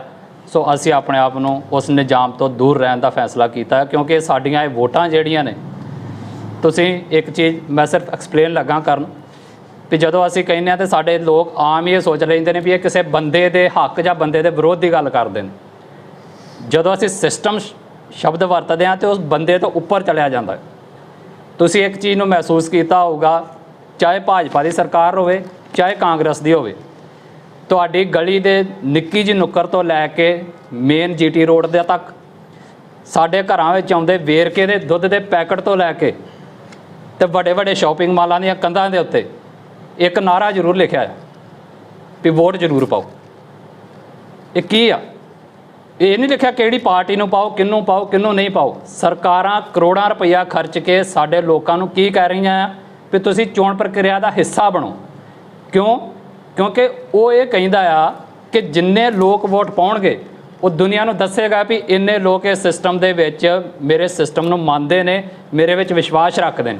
ਸੋ ਅਸੀਂ ਉਸ ਸਿਸਟਮ ਨੂੰ ਰੱਦ ਕੀਤਾ ਹੈ, ਪਰ ਉਹਦੇ ਬਾਵਜੂਦ ਜਿਹੜੇ ਸਾਡੇ ਪੰਥ ਦਾ ਇੱਕ ਹਿੱਸਾ ਇਸ ਸਿਸਟਮ ਦੇ ਵਿੱਚੋਂ ਖਾਲਿਸਤਾਨ ਦੀ ਪ੍ਰਾਪਤੀ ਕਰਨਾ ਚਾਹੁੰਦਾ, ਅਸੀਂ ਉਹਨਾਂ ਨੂੰ ਵੀ ਬੈਸਟ ਵਿਸ਼ੇਸ ਦਿੰਦੇ। ਲੇਕਿਨ ਖਡੂਰ ਸਾਹਿਬ ਤੋਂ ਜਿਸ ਤਰ੍ਹਾਂ ਦੇ ਕੈਂਡੀਡੇਟ ਸਾਹਮਣੇ ਆਏ ਨੇ ਕਿ ਲੱਗਦਾ ਉਹਨਾਂ ਨੂੰ ਵੀ ਸਮਰਥਨ ਦਿੱਤਾ ਜਾ ਸਕਦਾ ਹੈ। ਬਹੁਤ ਸਾਰੇ ਨੌਜਵਾਨ ਉਹਨਾਂ ਦੇ ਪਿੱਛੇ ਵੀ ਨੇ, ਉਹਨਾਂ ਵਾਸਤੇ ਕਾਮਨਾ ਕੀਤੀ ਜਾ ਸਕਦੀ ਹੈ। ਕਹਿ ਸਕਦੇ ਹਾਂ ਆਪਾਂ ਅਮਰਪਾਲ ਸਿੰਘ ਵਾਸਤੇ। ਮੈਂ ਜਦੋਂ ਇਹ ਲਾਈਨ ਵਰਤੀ ਕਿ ਸਰਦਾਰ ਸਿਮਰਤ ਸਿੰਘ ਮਾਨ ਸਮੇਤ ਹਰ ਉਹ ਬੰਦਾ ਜਿਹੜਾ ਇਸ ਗੱਲ ਦੀ ਲਾਈਨ ਨੂੰ ਸਾਫ਼ ਕਰੇਗਾ ਕਿ ਉਹ ਖਾਲਿਸਤਾਨ ਦੀ ਪ੍ਰਾਪਤੀ ਦੇ ਲਈ ਕੰਮ ਕਰੇਗਾ ਜਾਂ ਇਸ ਏਜੰਡੇ 'ਤੇ ਇਲੈਕਸ਼ਨ ਲੜੇਗਾ, ਅਸੀਂ ਉਹਨਾਂ ਸਾਰਿਆਂ ਨੂੰ ਸ਼ੁਭ ਇਛਾਵਾਂ ਦਿੱਤੀਆਂ। ਲੇਕਿਨ ਸਿੱਧੂ ਮੂਸੇਵਾਲੇ ਦੇ ਕਤਲ ਤੋਂ ਬਾਅਦ ਜਾਂ ਦੀਪ ਸਿੱਧੂ ਦੇ ਮਰਨ ਤੋਂ ਬਾਅਦ ਬਹੁਤ ਵੱਡਾ ਮੌਕਾ ਸੀਗਾ ਸਿਮਰਜੀਤ ਸਿੰਘ ਮਾਨ ਹੋਣਾ ਨੂੰ। ਲੱਗਦਾ ਕਿ ਉਹ ਅਰੇਂਜ ਨਹੀਂ ਕਰ ਪਾਏ ਉੱਪਰ? ਨਹੀਂ, ਮੈਂ ਉਹਦੇ ਵਿੱਚ ਨਹੀਂ ਜਾਣਾ ਚਾਹੁੰਦਾ ਕਿ ਉਹਨਾਂ ਅਰੇਜ਼ ਕੀਤਾ ਕਿ ਨਹੀਂ ਕੀਤਾ। ਉਹ ਇਲੈਕਸ਼ਨ ਜਿੱਤ ਕੇ ਸਿਟਿੰਗ MP ਨੇ, ਸੋ ਉਹ ਇੱਕ ਪੁਰਾਣਾ ਬੀਤੀ ਹੋਈ ਦੀ ਗੱਲ ਆ। ਮੈਂ ਚਾਹੁੰਦਾ ਕਿ ਜਿਹੜੇ ਸਵਾਲ ਨੇ ਉਹ ਮੌਜੂਦਾ ਇਲੈਕਸ਼ਨ ਪਾਲਿਸੀ ਦੇ ਉੱਤੇ ਹੀ ਰਹਿਣ। ਖਡੂਰ ਸਾਹਿਬ ਪੰਥਕ ਹਲਕਾ ਦੇ ਵਿੱਚ ਲਾਸਟ ਟਾਈਮ ਜੇ ਦੇਖੀਏ ਬੀਬੀ ਖਾਲੜਾ ਜੀ ਦਾ ਹਾਰ ਜਾਣਾ, ਵੀਰ ਦਾ ਹਾਰ ਜਾਣਾ, ਕਾਂਗਰਸ ਦਾ ਉਮੀਦਵਾਰ ਜਿੱਤੇ ਆ। ਕੀ ਲੱਗਦਾ ਇਸ ਵਾਰ ਕਿਹੋ ਜਿਹੇ ਹਾਲਾਤ ਬਣ ਸਕਦੇ? ਵੇਖੋ, ਇਹ ਜਿਹੜੇ ਲੋਕਾਂ ਨੇ ਪਾਉਣ ਜਾਣਾ ਹੈ ਵੋਟ, ਇਹ ਉਹ ਤੈਅ ਕਰਨਗੇ ਕਿ ਉਹਨਾਂ ਨੇ ਆਪਣਾ ਨੁਮਾਇੰਦਾ ਕਿਹੜਾ ਚੁਣਨਾ ਹੈ। ਅਸੀਂ ਇੱਥੇ ਇਹ ਵੀ ਗੱਲ ਨਾਲ ਕਹੀ ਆ ਵੀ ਇਹਦੇ ਬਾਵਜੂਦ ਕਿਉਂਕਿ ਸਾਡੀ ਕੌਮ ਦੇ ਵੱਡੇ ਹਿੱਸੇ ਦੇ ਵਿੱਚੋਂ ਇਹ ਸੋਚ ਮੰਨਫੀ ਆ ਤੇ ਉਹ ਵੋਟਾਂ ਪਾਉਣ ਨੂੰ ਤਰਜੀਹ ਦਿੰਦਾ ਆ, ਪਰ ਅਸੀਂ ਨਾਲ ਇਹ ਵੀ ਗੱਲ ਕਹੀ ਹੈ ਕਿ ਜਿੱਦਾਂ ਤੁਸੀਂ ਵੋਟ ਪਾਉਣ ਜਾਓ, ਜੇ ਤੁਸੀਂ ਜਾਣਾ ਹੀ ਆ ਤੇ ਇੱਕ ਗੱਲ ਯਾਦ ਰੱਖਿਓ ਵੀ ਇਹ ਉਹੀ ਸਿਸਟਮ ਆ ਜਿਹਨੂੰ ਤੁਸੀਂ ਵੋਟ ਪਾਉਣ ਚੱਲਿਓ, ਜਿਹਨੇ 40 ਸਾਲ ਪਹਿਲਾਂ ਦਰਬਾਰ ਸਾਹਿਬ 'ਤੇ ਹਮਲਾ ਕੀਤਾ ਸੀ। ਉਹਨੂੰ ਜਿਹਨ 'ਚ ਰੱਖ ਕੇ ਹੀ ਆਪਣੀ, ਜੇ ਤੁਸੀਂ ਵੋਟ ਪਾਉਣੀ ਆ ਤਾਂ ਉਹਨੂੰ ਜਿਹਨ 'ਚ ਰੱਖ ਕੇ ਆਪਣਾ ਨੁਮਾਇੰਦਾ ਤੁਸੀਂ। ਚੋਣਾਂ ਦੀ ਤਰੀਕ ਆ ਤੇ 1 ਜੂਨ ਨੂੰ ਘੱਲੂਘਾਰਾ, ਬਿਲਕੁਲ ਇਹਨੂੰ ਕਿਵੇਂ ਵੇਖਦੇ ਤੇ 4 ਤਰੀਕ ਨੂੰ ਜਿੱਥੇ ਕਿ 6 ਤਰੀਕ ਨੂੰ ਸੰਗਤ ਦੇ ਨਤਮਸਤਕ ਹੋਣ ਵਾਸਤੇ ਆਉਣਾ, 4 ਤਰੀਕ ਨੂੰ ਵੋਟਾਂ ਦਾ ਐਲਾਨ ਹੋਣਾ ਤੇ 6 ਤਰੀਕ ਨੂੰ ਹੋ ਸਕਦਾ ਪੂਰੇ ਦੇਸ਼ 'ਚ ਖੁਸ਼ੀਆਂ ਮਨਾਈਆਂ ਜਾ ਰਹੀਆਂ ਹੋਣ। ਬਿਲਕੁਲ, ਇਹ ਵੀ ਸਾਨੂੰ ਸੋਚਣ ਦਾ ਚਾਹੀਦਾ, ਵਿਚਾਰਨਾ ਚਾਹੀਦਾ ਕਿ ਜਿਹੜੇ ਸਮਿਆਂ ਦੇ ਵਿੱਚ ਵੇਖੋ ਤੁਸੀਂ, ਅਸੀਂ ਜਦੋਂ ਦਸੰਬਰ ਦੇ ਵਿੱਚ ਸਾਹਿਬਜ਼ਾਦਿਆਂ ਦੇ ਸ਼ਹੀਦੀ ਦਿਹਾੜੇ ਮਨਾਉਂਦੇ ਆ ਤੇ ਇੱਕ ਆਮ ਹੀ ਸਾਡੇ ਜਥੇਦਾਰ ਸਾਹਿਬਾਨਾਂ ਵੱਲੋਂ ਜਾਂ ਹੋਰ ਧਾਰਮਿਕ ਸੰਸਥਾਵਾਂ ਵੱਲੋਂ ਇਹ ਗੱਲਾਂ ਕਹੀਆਂ ਜਾਂਦੀਆਂ ਵੀ ਇਹਨਾਂ ਦਿਨਾਂ ਦੇ ਵਿੱਚ ਕੋਈ ਖੁਸ਼ੀ ਦਾ ਪ੍ਰੋਗਰਾਮ ਜਿਹੜਾ ਉਹ ਨਾ ਰੱਖਿਆ ਜਾਵੇ, ਵਿਆਹ ਸ਼ਾਦੀਆਂ ਦੇ ਪ੍ਰੋਗਰਾਮ ਨਾ ਰੱਖੇ ਜਾਣ। ਪਰ ਇੱਕ ਸਿੱਖ ਵਾਸਤੇ ਤੇ ਇੰਡੀਅਨ ਸਿਸਟਮ ਵਾਸਤੇ ਸੋਚਣੀ 'ਚ ਫਰਕ ਆ ਨਾ। ਇੰਡੀਆ ਦਾ ਸਿਸਟਮ ਨੂੰ ਇਹ ਗੱਲ ਨਾਲ ਕੋਈ ਮਾਇਨੇ ਨਹੀਂ ਰਖਾਉਂਦਾ ਕਿ ਉਸ ਦਿਨ ਅਸੀਂ ਤੁਹਾਡੇ ਦਰਬਾਰ ਸਾਹਿਬ ਦੇ ਉੱਤੇ ਹਮਲਾ ਕੀਤਾ, ਸਗੋਂ ਉਹ ਤਾਂ ਹੋਰ ਖੁਸ਼ੀ ਮਹਿਸੂਸ ਕਰਦਾ ਵੀ ਜਿੱਦਣ ਹੀ ਹਮਲਾ ਕੀਤਾ ਸੀ ਉਦਣ ਹੀ ਤੁਸੀਂ ਬਾਅਦ 'ਚ ਢੋਲ ਕੁੱਟੋ। ਇਸ ਉੱਤੇ ਅਸੀਂ ਆਪਣੇ ਲੋਕਾਂ ਨੂੰ ਦੱਸਣਾ ਚਾਹੁੰਦੇ ਹਾਂ ਵੀ ਇਹ ਜਿਹੜੀਆਂ ਨਿੱਕੀਆਂ ਨਿੱਕੀਆਂ ਬਰੀਕੀਆਂ ਨੇ ਇਹਨਾਂ ਨੂੰ ਸਮਝਿਆ ਜਾਵੇ। ਅੱਛਾ ਕੀ ਖਾਲਿਸਤਾਨੀ ਧਿਰਾਂ ਜਿਹੜੀਆਂ ਨੇ ਉਹ ਇੰਡੀਅਨ ਸਿਸਟਮ ਦਾ ਵਿਰੋਧ ਵੀ ਕਰਦੀਆਂ ਨੇ ਤੇ ਸਿਸਟਮ ਦੇ ਵਿੱਚ ਰਹਿ ਕੇ ਚੋਣਾਂ ਵੀ ਲੜਦੀਆਂ ਉਹ ਜਿਹੜੀ ਆਪਣੇ ਇੱਕ ਸਾਥੀ ਦਾ ਜ਼ਿਕਰ ਕੀਤਾ ਹੈ, ਕਿਉਂ ਨਹੀਂ ਸਾਰੀਆਂ ਖਾਲਿਸਤਾਨੀ ਧਿਰਾਂ ਇੱਕ ਵੱਡੇ ਇੰਡੀਅਨ ਸਿਸਟਮ ਨੂੰ ਨਕਾਰਦੀਆਂ? ਦੇਖੋ ਆਪੋ ਆਪਣਾ ਪੈਂਤੜਾ ਆ, ਜਿਹੜਾ ਸਾਡਾ ਪੈਂਤੜਾ ਹੈ ਉਹ ਮੈਂ ਤੁਹਾਡੇ ਨਾਲ ਡਿਸਕਸ ਕੀਤਾ ਹੈ। ਜਿਹੜੀ ਧਿਰ ਤੁਹਾਨੂੰ ਲੱਗਦਾ ਹੈ ਕਿ ਉਹ ਅਲੱਗ ਤਰ੍ਹਾਂ ਦਾ ਪੈਂਤੜਾ ਅਪਣਾ ਕੇ ਚੱਲਦੀ ਹੈ, ਇਹ ਸਵਾਲ ਉਹਨਾਂ ਨੂੰ ਕਰਨ ਵਾਲਾ ਹੈ ਕਿ ਕੀ ਉਹ ਭਾਰਤੀ ਸਿਸਟਮ ਰੱਦ ਕਰਦੇ ਨੇ ਕਿ ਨਹੀਂ ਕਰਦੇ। ਕੀ ਲੱਗਦਾ ਵੀ ਸਿਸਟਮ ਨੂੰ ਠੀਕ ਕਰਨ ਵਾਸਤੇ ਸਿਸਟਮ ਨੂੰ ਵੜਨਾ ਜ਼ਰੂਰੀ ਹੈ? ਅਸੀਂ ਸਿਸਟਮ ਨੂੰ ਠੀਕ ਕਰਨ ਲਈ ਨਹੀਂ ਲੜਦੇ ਪਏ, ਅਸੀਂ ਸਿਸਟਮ ਨੂੰ ਬਦਲਣ ਲਈ ਲੜਦੇ ਪਏ। ਸਾਨੂੰ ਭਾਰਤ ਦਾ ਸਿਸਟਮ ਚਾਹੀਦਾ ਹੀ ਨਹੀਂਗਾ, ਭਾਵੇਂ ਉਹ ਚੰਗਾ ਹੋਵੇ ਤੇ ਭਾਵੇਂ ਮਾੜਾ ਹੋਵੇ।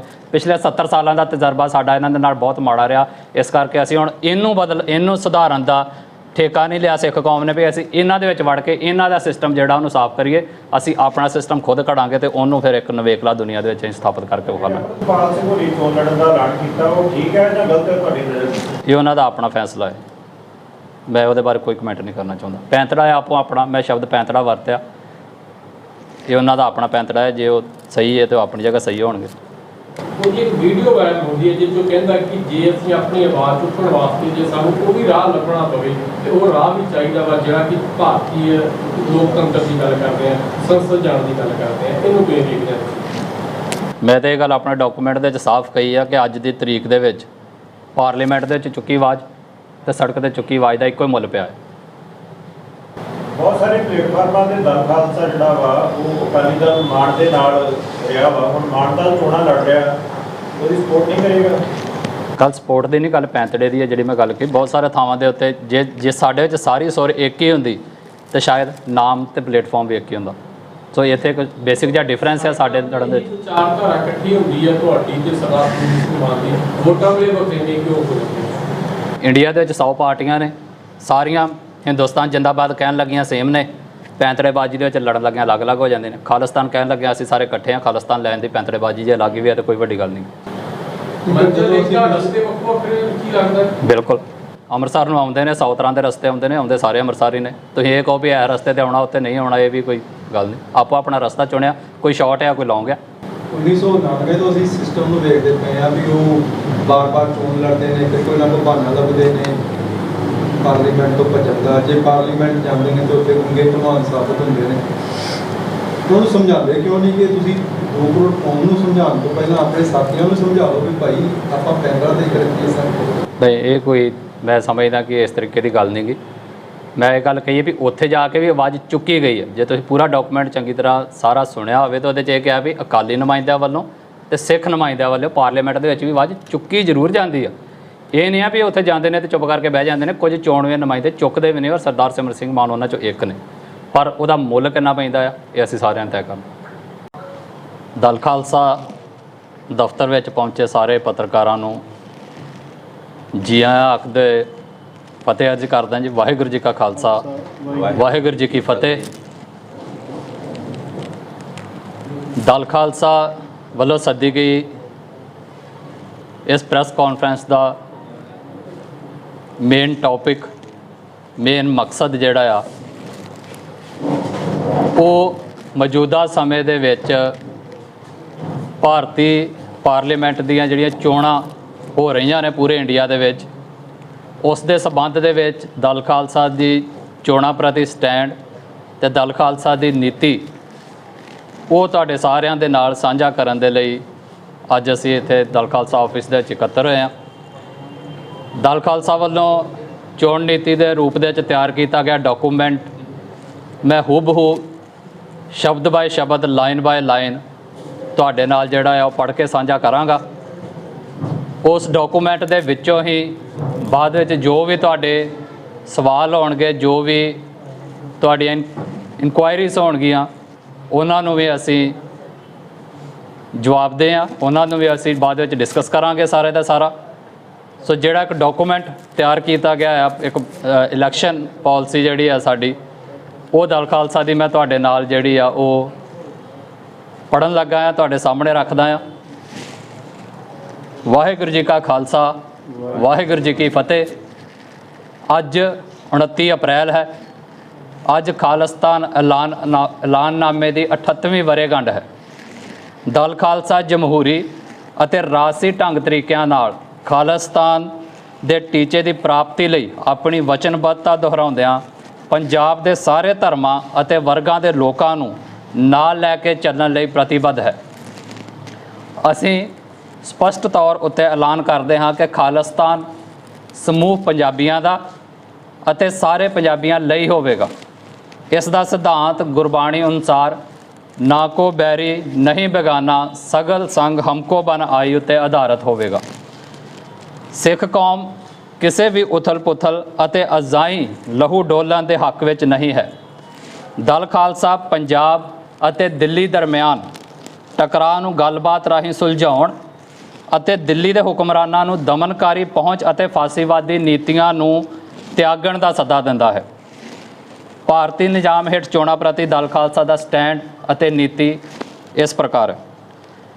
ਸੰਘਰਸ਼ੀਲ ਲੋਕਾਂ ਅਤੇ ਕੌਮਾਂ ਅੰਦਰ ਆਪਣੇ ਉੱਤੇ ਕਾਬਜ਼ ਨਿਜ਼ਾਮ ਅਧੀਨ ਹੁੰਦੀਆਂ ਚੋਣਾਂ ਵਿੱਚ ਹਿੱਸਾ ਲੈਣ ਜਾਂ ਨਾ ਲੈਣ ਸੰਬੰਧੀ ਹਮੇਸ਼ਾ ਹੀ ਦੁਬਿਧਾ ਅਤੇ ਦੁਚਿੱਤੀ ਰਹੀ ਹੈ। ਭਾਰਤ ਵੱਲੋਂ ਜੂਨ 1984 ਦੇ ਵਿੱਚ ਦਰਬਾਰ ਸਾਹਿਬ ਉੱਤੇ ਹਮਲੇ ਤੋਂ ਬਾਅਦ ਭਾਰਤ ਤੋਂ ਮੁਕਤੀ ਦੇ ਰਾਹ ਪਈ ਸਿੱਖ ਕੌਮ ਵੀ ਇਸੇ ਦਵੰਦ ਦਾ ਸ਼ਿਕਾਰ ਚੱਲੀ ਆ ਰਹੀ ਹੈ। ਭਾਰਤ ਤੋਂ ਆਜ਼ਾਦੀ ਦੇ ਰਾਹ ਉੱਤੇ ਤੁਰੇ ਜੁਝਾਰੂ ਅਤੇ ਸੰਘਰਸ਼ੀਲ ਹਿੱਸੇ ਨੇ ਭਾਰਤੀ ਸਿਸਟਮ ਨੂੰ ਰੱਦ ਕਰਦਿਆਂ ਚੋਣਾਂ ਦੇ ਬਾਈਕਾਟ ਦੇ ਸਟੈਂਡ ਨੂੰ ਹਮੇਸ਼ਾ ਪ੍ਰਾਥਮਿਕਤਾ ਦਿੱਤੀ ਹੈ। ਦੂਜੇ ਪਾਸੇ ਪੰਥਕ ਪਿੜ ਅੰਦਰ ਇੱਕ ਧਿਰ ਉਹ ਵੀ ਹੈ ਜਿਸ ਨੇ ਚੋਣ ਵਿਵਸਥਾ ਉੱਤੇ ਟੇਕ ਰੱਖੀ ਸੀ ਅਤੇ ਰੱਖੀ ਹੈ। ਸਿੱਖ ਸਿਧਾਂਤ ਅਨੁਸਾਰ ਚੋਣਾਂ ਵਿੱਚ ਹਿੱਸਾ ਲੈਣ ਦੀ ਕੋਈ ਮਨਾਹੀ ਨਹੀਂ ਹੈ, ਪਰ ਹਾਂ ਇਸ ਪੈਂਤੜੇ ਨੂੰ ਅਪਣਾਉਣ ਦੇ ਪਿੱਛੇ ਕੁਝ ਬੁਨਿਆਦੀ ਅਸੂਲ ਹੋਣੇ ਲਾਜ਼ਮੀ ਹਨ, ਨਾ ਕਿ ਕੇਵਲ ਸੱਤਾ ਦੀ ਪ੍ਰਾਪਤੀ ਦੀ ਦੌੜ ਅਤੇ ਚਾਹਤ। ਕੌਮ ਦੀ ਜੁਝਾਰੂ ਧਿਰ ਵਾਂਗ ਦਲ ਖਾਲਸਾ ਵੀ ਇਸ ਦਲੀਲ ਅਤੇ ਤਰਕ ਦਾ ਹਾਮੀ ਹੈ ਕਿ ਆਜ਼ਾਦੀ ਦੀ ਜੰਗ ਲੜ ਰਹੇ ਲੋਕਾਂ ਅਤੇ ਧਿਰਾਂ ਦੀ ਸੰਯੁਕਤ ਰਾਸ਼ਟਰ ਅਧੀਨ ਸਵੈ ਨਿਰਣੇ ਦੇ ਅਧਿਕਾਰ ਤੋਂ ਬਿਨਾਂ ਭਾਰਤੀ ਨਿਜ਼ਾਮ ਹੇਠ ਚੋਣਾਂ ਵਿੱਚ ਹਿੱਸਾ ਲੈਣਾ ਅਰਥਹੀਣ ਅਤੇ ਬੇਮਤਲਬੀ ਹੈ। ਦਲ ਖਾਲਸਾ ਦਾ ਮੰਨਣਾ ਹੈ ਕਿ ਮੌਜੂਦਾ ਭਾਰਤੀ ਨਿਜ਼ਾਮ ਹੇਠ ਚੋਣਾਂ ਸਵੈ ਨਿਰਣੇ ਦੇ ਅਧਿਕਾਰ ਦਾ ਬਦਲ ਨਹੀਂ ਹੋ ਸਕਦੀਆਂ। ਪੰਜਾਬ ਵਿੱਚ 1 ਜੂਨ ਨੂੰ ਹੋਣ ਜਾ ਰਹੀਆਂ ਭਾਰਤੀ ਲੋਕ ਸਭਾ ਚੋਣਾਂ ਤੋਂ ਦਲ ਖਾਲਸਾ ਨੇ ਦੂਰ ਰਹਿਣ ਦਾ ਫੈਸਲਾ ਕੀਤਾ ਹੈ। ਇਹ ਫੈਸਲਾ ਜਥੇਬੰਦੀ ਦੀ 15 ਮੈਂਬਰੀ ਅੰਤਰਿਮ ਕਮੇਟੀ ਦੀ ਬੀਤੇ ਦਿਨੀ ਹੋਈ ਮੀਟਿੰਗ ਵਿੱਚ ਲਿਆ ਗਿਆ ਸੀ, ਜਿਸ ਦੀ ਪ੍ਰਧਾਨਗੀ ਦਲ ਖਾਲਸਾ ਦੇ ਪ੍ਰਧਾਨ ਸਰਦਾਰ ਹਰਪਾਲ ਸਿੰਘ ਚੀਮਾ ਨੇ ਕੀਤੀ ਸੀ। ਜਥੇਬੰਦੀ ਦਾ ਮੰਨਣਾ ਹੈ ਕਿ ਗੁਲਾਮ ਕੌਮਾਂ ਆਪਣੇ ਉੱਤੇ ਕਾਬਜ਼ ਮੁਲਕ ਅਤੇ ਉਸ ਦੇ ਜ਼ੁਲਮ ਢਾਉਣ ਵਾਲੇ ਸਿਸਟਮ ਅਤੇ ਤੰਤਰ ਨੂੰ ਦੇਣ ਵਾਲੀ ਕਿਸੇ ਵੀ ਪ੍ਰਕਿਰਿਆ ਵਿੱਚ ਹਿੱਸਾ ਨਹੀਂ ਲੈਂਦੀਆਂ। ਇਹ ਚੋਣਾਂ ਪੰਜਾਬ ਸਮੱਸਿਆ ਦਾ ਹੱਲ ਨਹੀਂ ਕਰ ਸਕਦੀਆਂ ਅਤੇ ਨਾ ਹੀ ਸਿੱਖਾਂ ਦੀ ਕੌਮੀ ਸਥਿਤੀ ਨੂੰ ਬਿਹਤਰ ਕਰਨ ਵਿੱਚ ਸਹਾਈ ਹੋ ਸਕਦੀਆਂ ਹਨ। ਭਾਰਤ ਤੋਂ ਆਜ਼ਾਦੀ ਹਾਸਲ ਕਰਨ ਲਈ ਚੋਣਾਂ ਵਿੱਚ ਹਿੱਸਾ ਲੈਣ ਤੋਂ ਬਿਨਾਂ ਹੋਰ ਵੀ ਬਦਲਵੇਂ ਰਾਹ ਅਤੇ ਪੈਂਤੜੇ ਮੌਜੂਦ ਹਨ ਅਤੇ ਬਦਲਦੇ ਸਮਿਆਂ ਵਿੱਚ ਸਾਡੀ ਕੌਮ ਨੂੰ ਵਧੇਰੇ ਸੁਚੇਤ ਹੋਣ ਦੀ ਲੋੜ ਹੈ। ਸੰਘਰਸ਼ ਅਤੇ ਅੰਦੋਲਨ, ਨਾ ਕਿ ਭਾਰਤੀ ਸਿਸਟਮ ਅਧੀਨ ਚੋਣਾਂ, ਸਾਡੀ ਪ੍ਰਾਥਮਿਕਤਾ ਰਹੇ ਹਨ ਅਤੇ ਅੱਜ ਵੀ ਹਨ। ਖਾਲਿਸਤਾਨ ਦੇ ਸੰਘਰਸ਼ ਵਿੱਚ ਆਪਣੀਆਂ ਜਾਨਾਂ ਨਿਸ਼ਾਵਰ ਕਰਨ ਵਾਲੀਆਂ ਹਜ਼ਾਰਾਂ ਸ਼ਹੀਦਾਂ, ਲੰਬੇ ਸਮੇਂ ਤੋਂ ਨਜ਼ਰਬੰਦੀਆਂ ਅਤੇ ਜਲਾਵਤਨੀਆਂ ਹੰਢਾਰੇ ਮਰਜੀਵੜਿਆਂ ਦੀਆਂ ਘਾਲਣਾਵਾਂ ਨੂੰ ਚੋਣਾਂ ਦੀ ਸਸਤੀ ਖੇਡ ਤੋਂ ਕੁਰਬਾਨ ਨਹੀਂ ਕੀਤਾ ਜਾ ਸਕਦਾ। ਪਿਛਲੇ ਵਰੇ 2023 ਵਿੱਚ ਅਸੀਂ 3 ਉੱਘੇ ਸਿੱਖ ਨਾਇਕਾਂ ਭਾਈ ਪਰਮਜੀਤ ਸਿੰਘ ਪੰਜਵੜ, ਭਾਈ ਹਰਦੀਪ ਸਿੰਘ ਨਿੱਜਰ ਅਤੇ ਭਾਈ ਅਵਤਾਰ ਸਿੰਘ ਖੰਡਾ ਨੂੰ ਗਵਾ ਚੁੱਕੇ ਹਾਂ। ਉਹਨਾਂ ਨੂੰ ਉਹਨਾਂ ਦੇ ਰਾਜਨੀਤਿਕ ਵਿਸ਼ਵਾਸਾਂ ਅਤੇ ਰਾਜਸੀ ਵਿਚਾਰਧਾਰਾ ਦੇ ਕਾਰਨ ਹੀ ਵਿਦੇਸ਼ੀ ਮੁਲਕਾਂ ਵਿੱਚ ਭਾਰਤੀ ਏਜੰਟਾਂ ਦੁਆਰਾ ਕਤਲ ਕੀਤਾ ਗਿਆ ਹੈ, ਜਿਹੜਾ ਦੇਸ਼ ਅਤੇ ਸਿਸਟਮ ਸਾਡੀਆਂ ਇੱਛਾਵਾਂ ਨੂੰ ਕੁਚਲਣ ਅਤੇ ਸਾਡੀਆਂ ਆਵਾਜ਼ਾਂ ਨੂੰ ਗੈਰ ਨਿਆਇਕ ਹੱਥ ਕੰਡਿਆਂ ਰਾਹੀਂ ਖਾਮੋਸ਼ ਕਰਨ 'ਤੇ ਭਾਰੂ ਹੋਵੇ। ਅਸੀਂ ਚੋਣ ਪ੍ਰਕਿਰਿਆ ਵਿੱਚ ਹਿੱਸਾ ਲੈ ਕੇ ਉਸ ਦੇਸ਼ ਦੀ ਅਖੌਤੀ ਲੋਕਤੰਤਰੀ ਵਿਵਸਥਾ ਨੂੰ ਕਿਵੇਂ ਮਜ਼ਬੂਤ ਕਰ ਸਕਦੇ ਹਾਂ। ਪੰਜਾਬ ਦੇ ਲੋਕਾਂ ਨੇ UAPA, NSA ਵਰਗੇ ਕਠੋਰ ਕਾਨੂੰਨਾਂ ਅਧੀਨ ਬੇਅੰਤ ਨਜ਼ਰਬੰਦੀਆਂ ਹੰਢਾਈਆਂ ਅਤੇ ਹੰਢਾ ਰਹੇ ਹਨ। ਸਿੱਖ ਆਵਾਮ ਦੇ ਵੱਡੇ ਹਿੱਸੇ ਨੇ ਨਸਲਕੁਸ਼ੀ ਅਤੇ ਮਨੁੱਖੀ ਅਧਿਕਾਰਾਂ ਦੀ ਉਲੰਘਣਾ ਦੀ ਪੀੜ ਅਤੇ ਮਾਰ ਝੱਲੀ ਹੈ। ਪੰਜਾਬ ਦੇ ਕੁਦਰਤੀ ਸਰੋਤ ਲੁੱਟੇ ਗਏ ਨੇ ਅਤੇ ਲੁੱਟੇ ਜਾ ਰਹੇ ਹਨ। ਵਾਅਦਿਆਂ ਅਤੇ ਬੇਇਨਸਾਫੀਆਂ ਦੀ ਲੰਬੀ ਲੜੀ ਹੈ। ਇਸ ਲਹੂ ਭਿੱਜੀ ਦਾਸਤਾਨ ਨੇ ਸਾਨੂੰ ਬੇਘਰੇ ਅਤੇ ਬੇਵਤਨ ਕੀਤਾ ਹੈ। ਕੀ ਭਾਰਤੀ ਚੋਣਾਂ ਰਾਹੀਂ ਹਿੰਦ ਪੰਜਾਬ ਝਗੜੇ ਦੇ ਹੱਲ ਦੀ ਕੋਈ ਉਮੀਦ ਦਿਖਾਈ ਦਿੰਦੀ ਹੈ? ਪਿਛਲੇ 5 ਦਹਾਕਿਆਂ ਦੇ ਕੌੜੇ ਤਜਰਬੇ ਤੋਂ ਸਾਨੂੰ ਤਾਂ ਕੋਈ ਆਸ ਦਿਖਾਈ ਨਹੀਂ ਦਿੰਦੀ। 1947 ਤੋਂ ਅਤੇ ਖਾਸ ਤੌਰ ਉੱਤੇ ਜੂਨ 1984 ਵਿੱਚ ਦਰਬਾਰ ਸਾਹਿਬ ਉੱਤੇ ਹੋਏ ਹਮਲੇ ਤੋਂ ਬਾਅਦ ਸਿੱਖਾਂ ਨੇ ਸ਼੍ਰੋਮਣੀ ਅਕਾਲੀ ਦਲ ਦੇ ਰੂਪ ਵਿੱਚ ਪੰਜਾਬ ਵਿੱਚ ਆਪਣੀਆਂ ਸਰਕਾਰਾਂ ਬਣਾਈਆਂ ਅਤੇ ਅਕਾਲੀ ਅਤੇ ਸਿੱਖ ਨੁਮਾਇੰਦੇ ਭਾਰਤ ਦੀ ਸੰਸਦ ਵਿੱਚ ਵੀ ਭੇਜੇ। ਇਸ ਦੇ ਬਾਵਜੂਦ ਵੀ ਸਿੱਖਾਂ ਦੀ ਸਥਿਤੀ ਵਿੱਚ ਬਿਲਕੁਲ ਵੀ ਕੋਈ ਬਦਲੀ ਨਾ ਕੋਈ ਸਥਿਤੀ ਬਦਲੀ ਹੈ ਅਤੇ ਪੰਜਾਬ ਸਮੱਸਿਆ ਅੱਜ ਵੀ ਇੱਕ ਸਮੱਸਿਆ ਹੀ ਹੈ। ਅਗਸਤ 1982 ਵਿੱਚ ਦਰਬਾਰ ਸਾਹਿਬ ਦੀ ਹਦੂਦ ਤੋਂ ਅਕਾਲੀ ਦਲ ਵੱਲੋਂ ਆਰੰਭ ਕੀਤੇ ਗਏ ਧਰਮਯੁੱਧ ਮੋਰਚੇ ਦੀ ਇੱਕ ਵੀ ਮੰਗ ਨਹੀਂ ਮੰਨੀ ਗਈ ਅਤੇ ਨਾ ਹੀ ਸੰਸਦ ਵਿੱਚ ਭੇਜੇ ਗਏ ਅਕਾਲੀ ਨੁਮਾਇੰਦੇ ਆਪਣੀ ਕੋਈ ਪ੍ਰਾਪਤੀ ਕੌਮ ਅੱਗੇ ਰੱਖ ਸਕੇ ਹਨ। ਚੋਣਵੇਂ ਅਕਾਲੀ ਨੇਤਾਵਾਂ ਨੇ ਸਮੇਂ-ਸਮੇਂ ਉੱਤੇ ਸੰਸਦ ਵਿੱਚ ਕੌਮ ਉੱਤੇ ਹੋ ਰਹੇ ਅਤਿਆਚਾਰਾਂ ਅਤੇ ਕੌਮ ਦੇ ਦਰਦ ਨੂੰ ਉਜਾਗਰ ਜ਼ਰੂਰ ਕੀਤਾ ਹੈ, ਪਰ ਇਸ ਨਾਲ ਭਾਰਤੀ ਰਾਜ ਦੇ ਸਾਡੇ ਉੱਤੇ ਹੋ ਰਹੇ ਜ਼ੁਲਮ ਰੁਕੇ ਅਤੇ ਥੰਮੇ ਨਹੀਂ ਹਨ ਅਤੇ ਨਾ ਹੀ ਕੌਮ ਉੱਤੇ ਹੋਏ ਅਤਿਆਚਾਰਾਂ ਅਤੇ ਜ਼ੁਲਮਾਂ ਦਾ ਇਨਸਾਫ ਹੋਇਆ ਹੈ। ਸਿੱਖਾਂ ਦੀ ਭਾਰਤੀ ਚੋਣ ਵਿੱਚ ਸ਼ਮੂਲੀਅਤ ਦੇ ਬਾਵਜੂਦ ਵੱਧ ਅਧਿਕਾਰਾਂ ਦੀ ਤਰਜਮਾਨੀ ਕਰਦਾ ਆਨੰਦਪੁਰ ਸਾਹਿਬ ਦਾ ਮਤਾ ਰੁਲ ਕੇ ਰਹਿ ਗਿਆ ਹੈ। ਅਕਾਲੀ ਸੰਸਦ ਮੈਂਬਰਾਂ ਵੱਲੋਂ ਬੰਦੀ ਸਿੰਘਾਂ ਨਾਲ ਹੋ ਰਹੀ ਬੇਇਨਸਾਫੀ ਦਾ ਮੁੱਦਾ ਲੋਕ ਸਭਾ ਵਿੱਚ ਉਠਾਉਣ ਦੇ ਬਾਵਜੂਦ ਵੀ ਉਹਨਾਂ ਦੀ ਬੰਦ ਖਲਾਸੀ ਮੁਮਕਿਨ ਨਹੀਂ ਹੋ ਸਕੀ। ਦਰਿਆਈ ਪਾਣੀਆਂ ਦੀ ਲੁੱਟ ਨਹੀਂ ਰੁਕੀ। ਪੰਜਾਬ ਨੂੰ ਉਸ ਦੀ ਰਾਜਧਾਨੀ ਚੰਡੀਗੜ੍ਹ ਨਹੀਂ ਮਿਲੀ। ਜੇ ਚੋਣਾਂ ਦੇ ਬਾਈਕਾਟ ਨਾਲ ਕੁਝ ਹਾਸਲ ਨਹੀਂ ਹੋਇਆ ਤਾਂ ਚੋਣਾਂ ਲੜਨ ਨਾਲ ਵੀ ਕੌਮ ਦੀ ਝੋਲੀ ਵਿੱਚ ਕੀ ਪਿਆ ਹੈ? ਜੇ ਚੋਣਾਂ ਦੇ ਬਾਈਕਾਟ ਕਰਨ ਨਾਲ ਕੁਝ ਹਾਸਲ ਨਹੀਂ ਹੋਇਆ ਤਾਂ ਚੋਣਾਂ ਲੜਨ ਨਾਲ ਵੀ ਕੌਮ ਦੀ ਝੋਲੀ ਵਿੱਚ ਕੁਝ ਨਹੀਂ ਪੈ ਸਕਿਆ।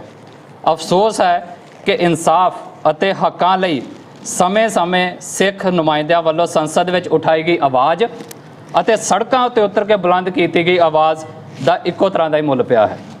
ਪੰਜਾਬ ਵਿੱਚ ਇਨਸਾਫ ਪਸੰਦ ਅਤੇ ਗੈਰਤਮੰਦ ਲੋਕ 1 ਜੂਨ ਵਾਲੇ ਦਿਨ ਜਦ ਦਿੱਲੀ ਦੇ ਨਵੇਂ ਹੁਕਮਰਾਨਾਂ ਨੂੰ ਚੁਣਨ ਲਈ ਘਰੋਂ ਨਿਕਲਣ ਤਾਂ ਚੇਤੇ ਰੱਖਣ ਕਿ 40 ਸਾਲ ਪਹਿਲਾਂ ਇਸੇ ਮੁਲਕ ਦੀਆਂ ਫੌਜਾਂ ਦਰਬਾਰ ਸਾਹਿਬ ਦੀ ਬੇਹੁਰਮਤੀ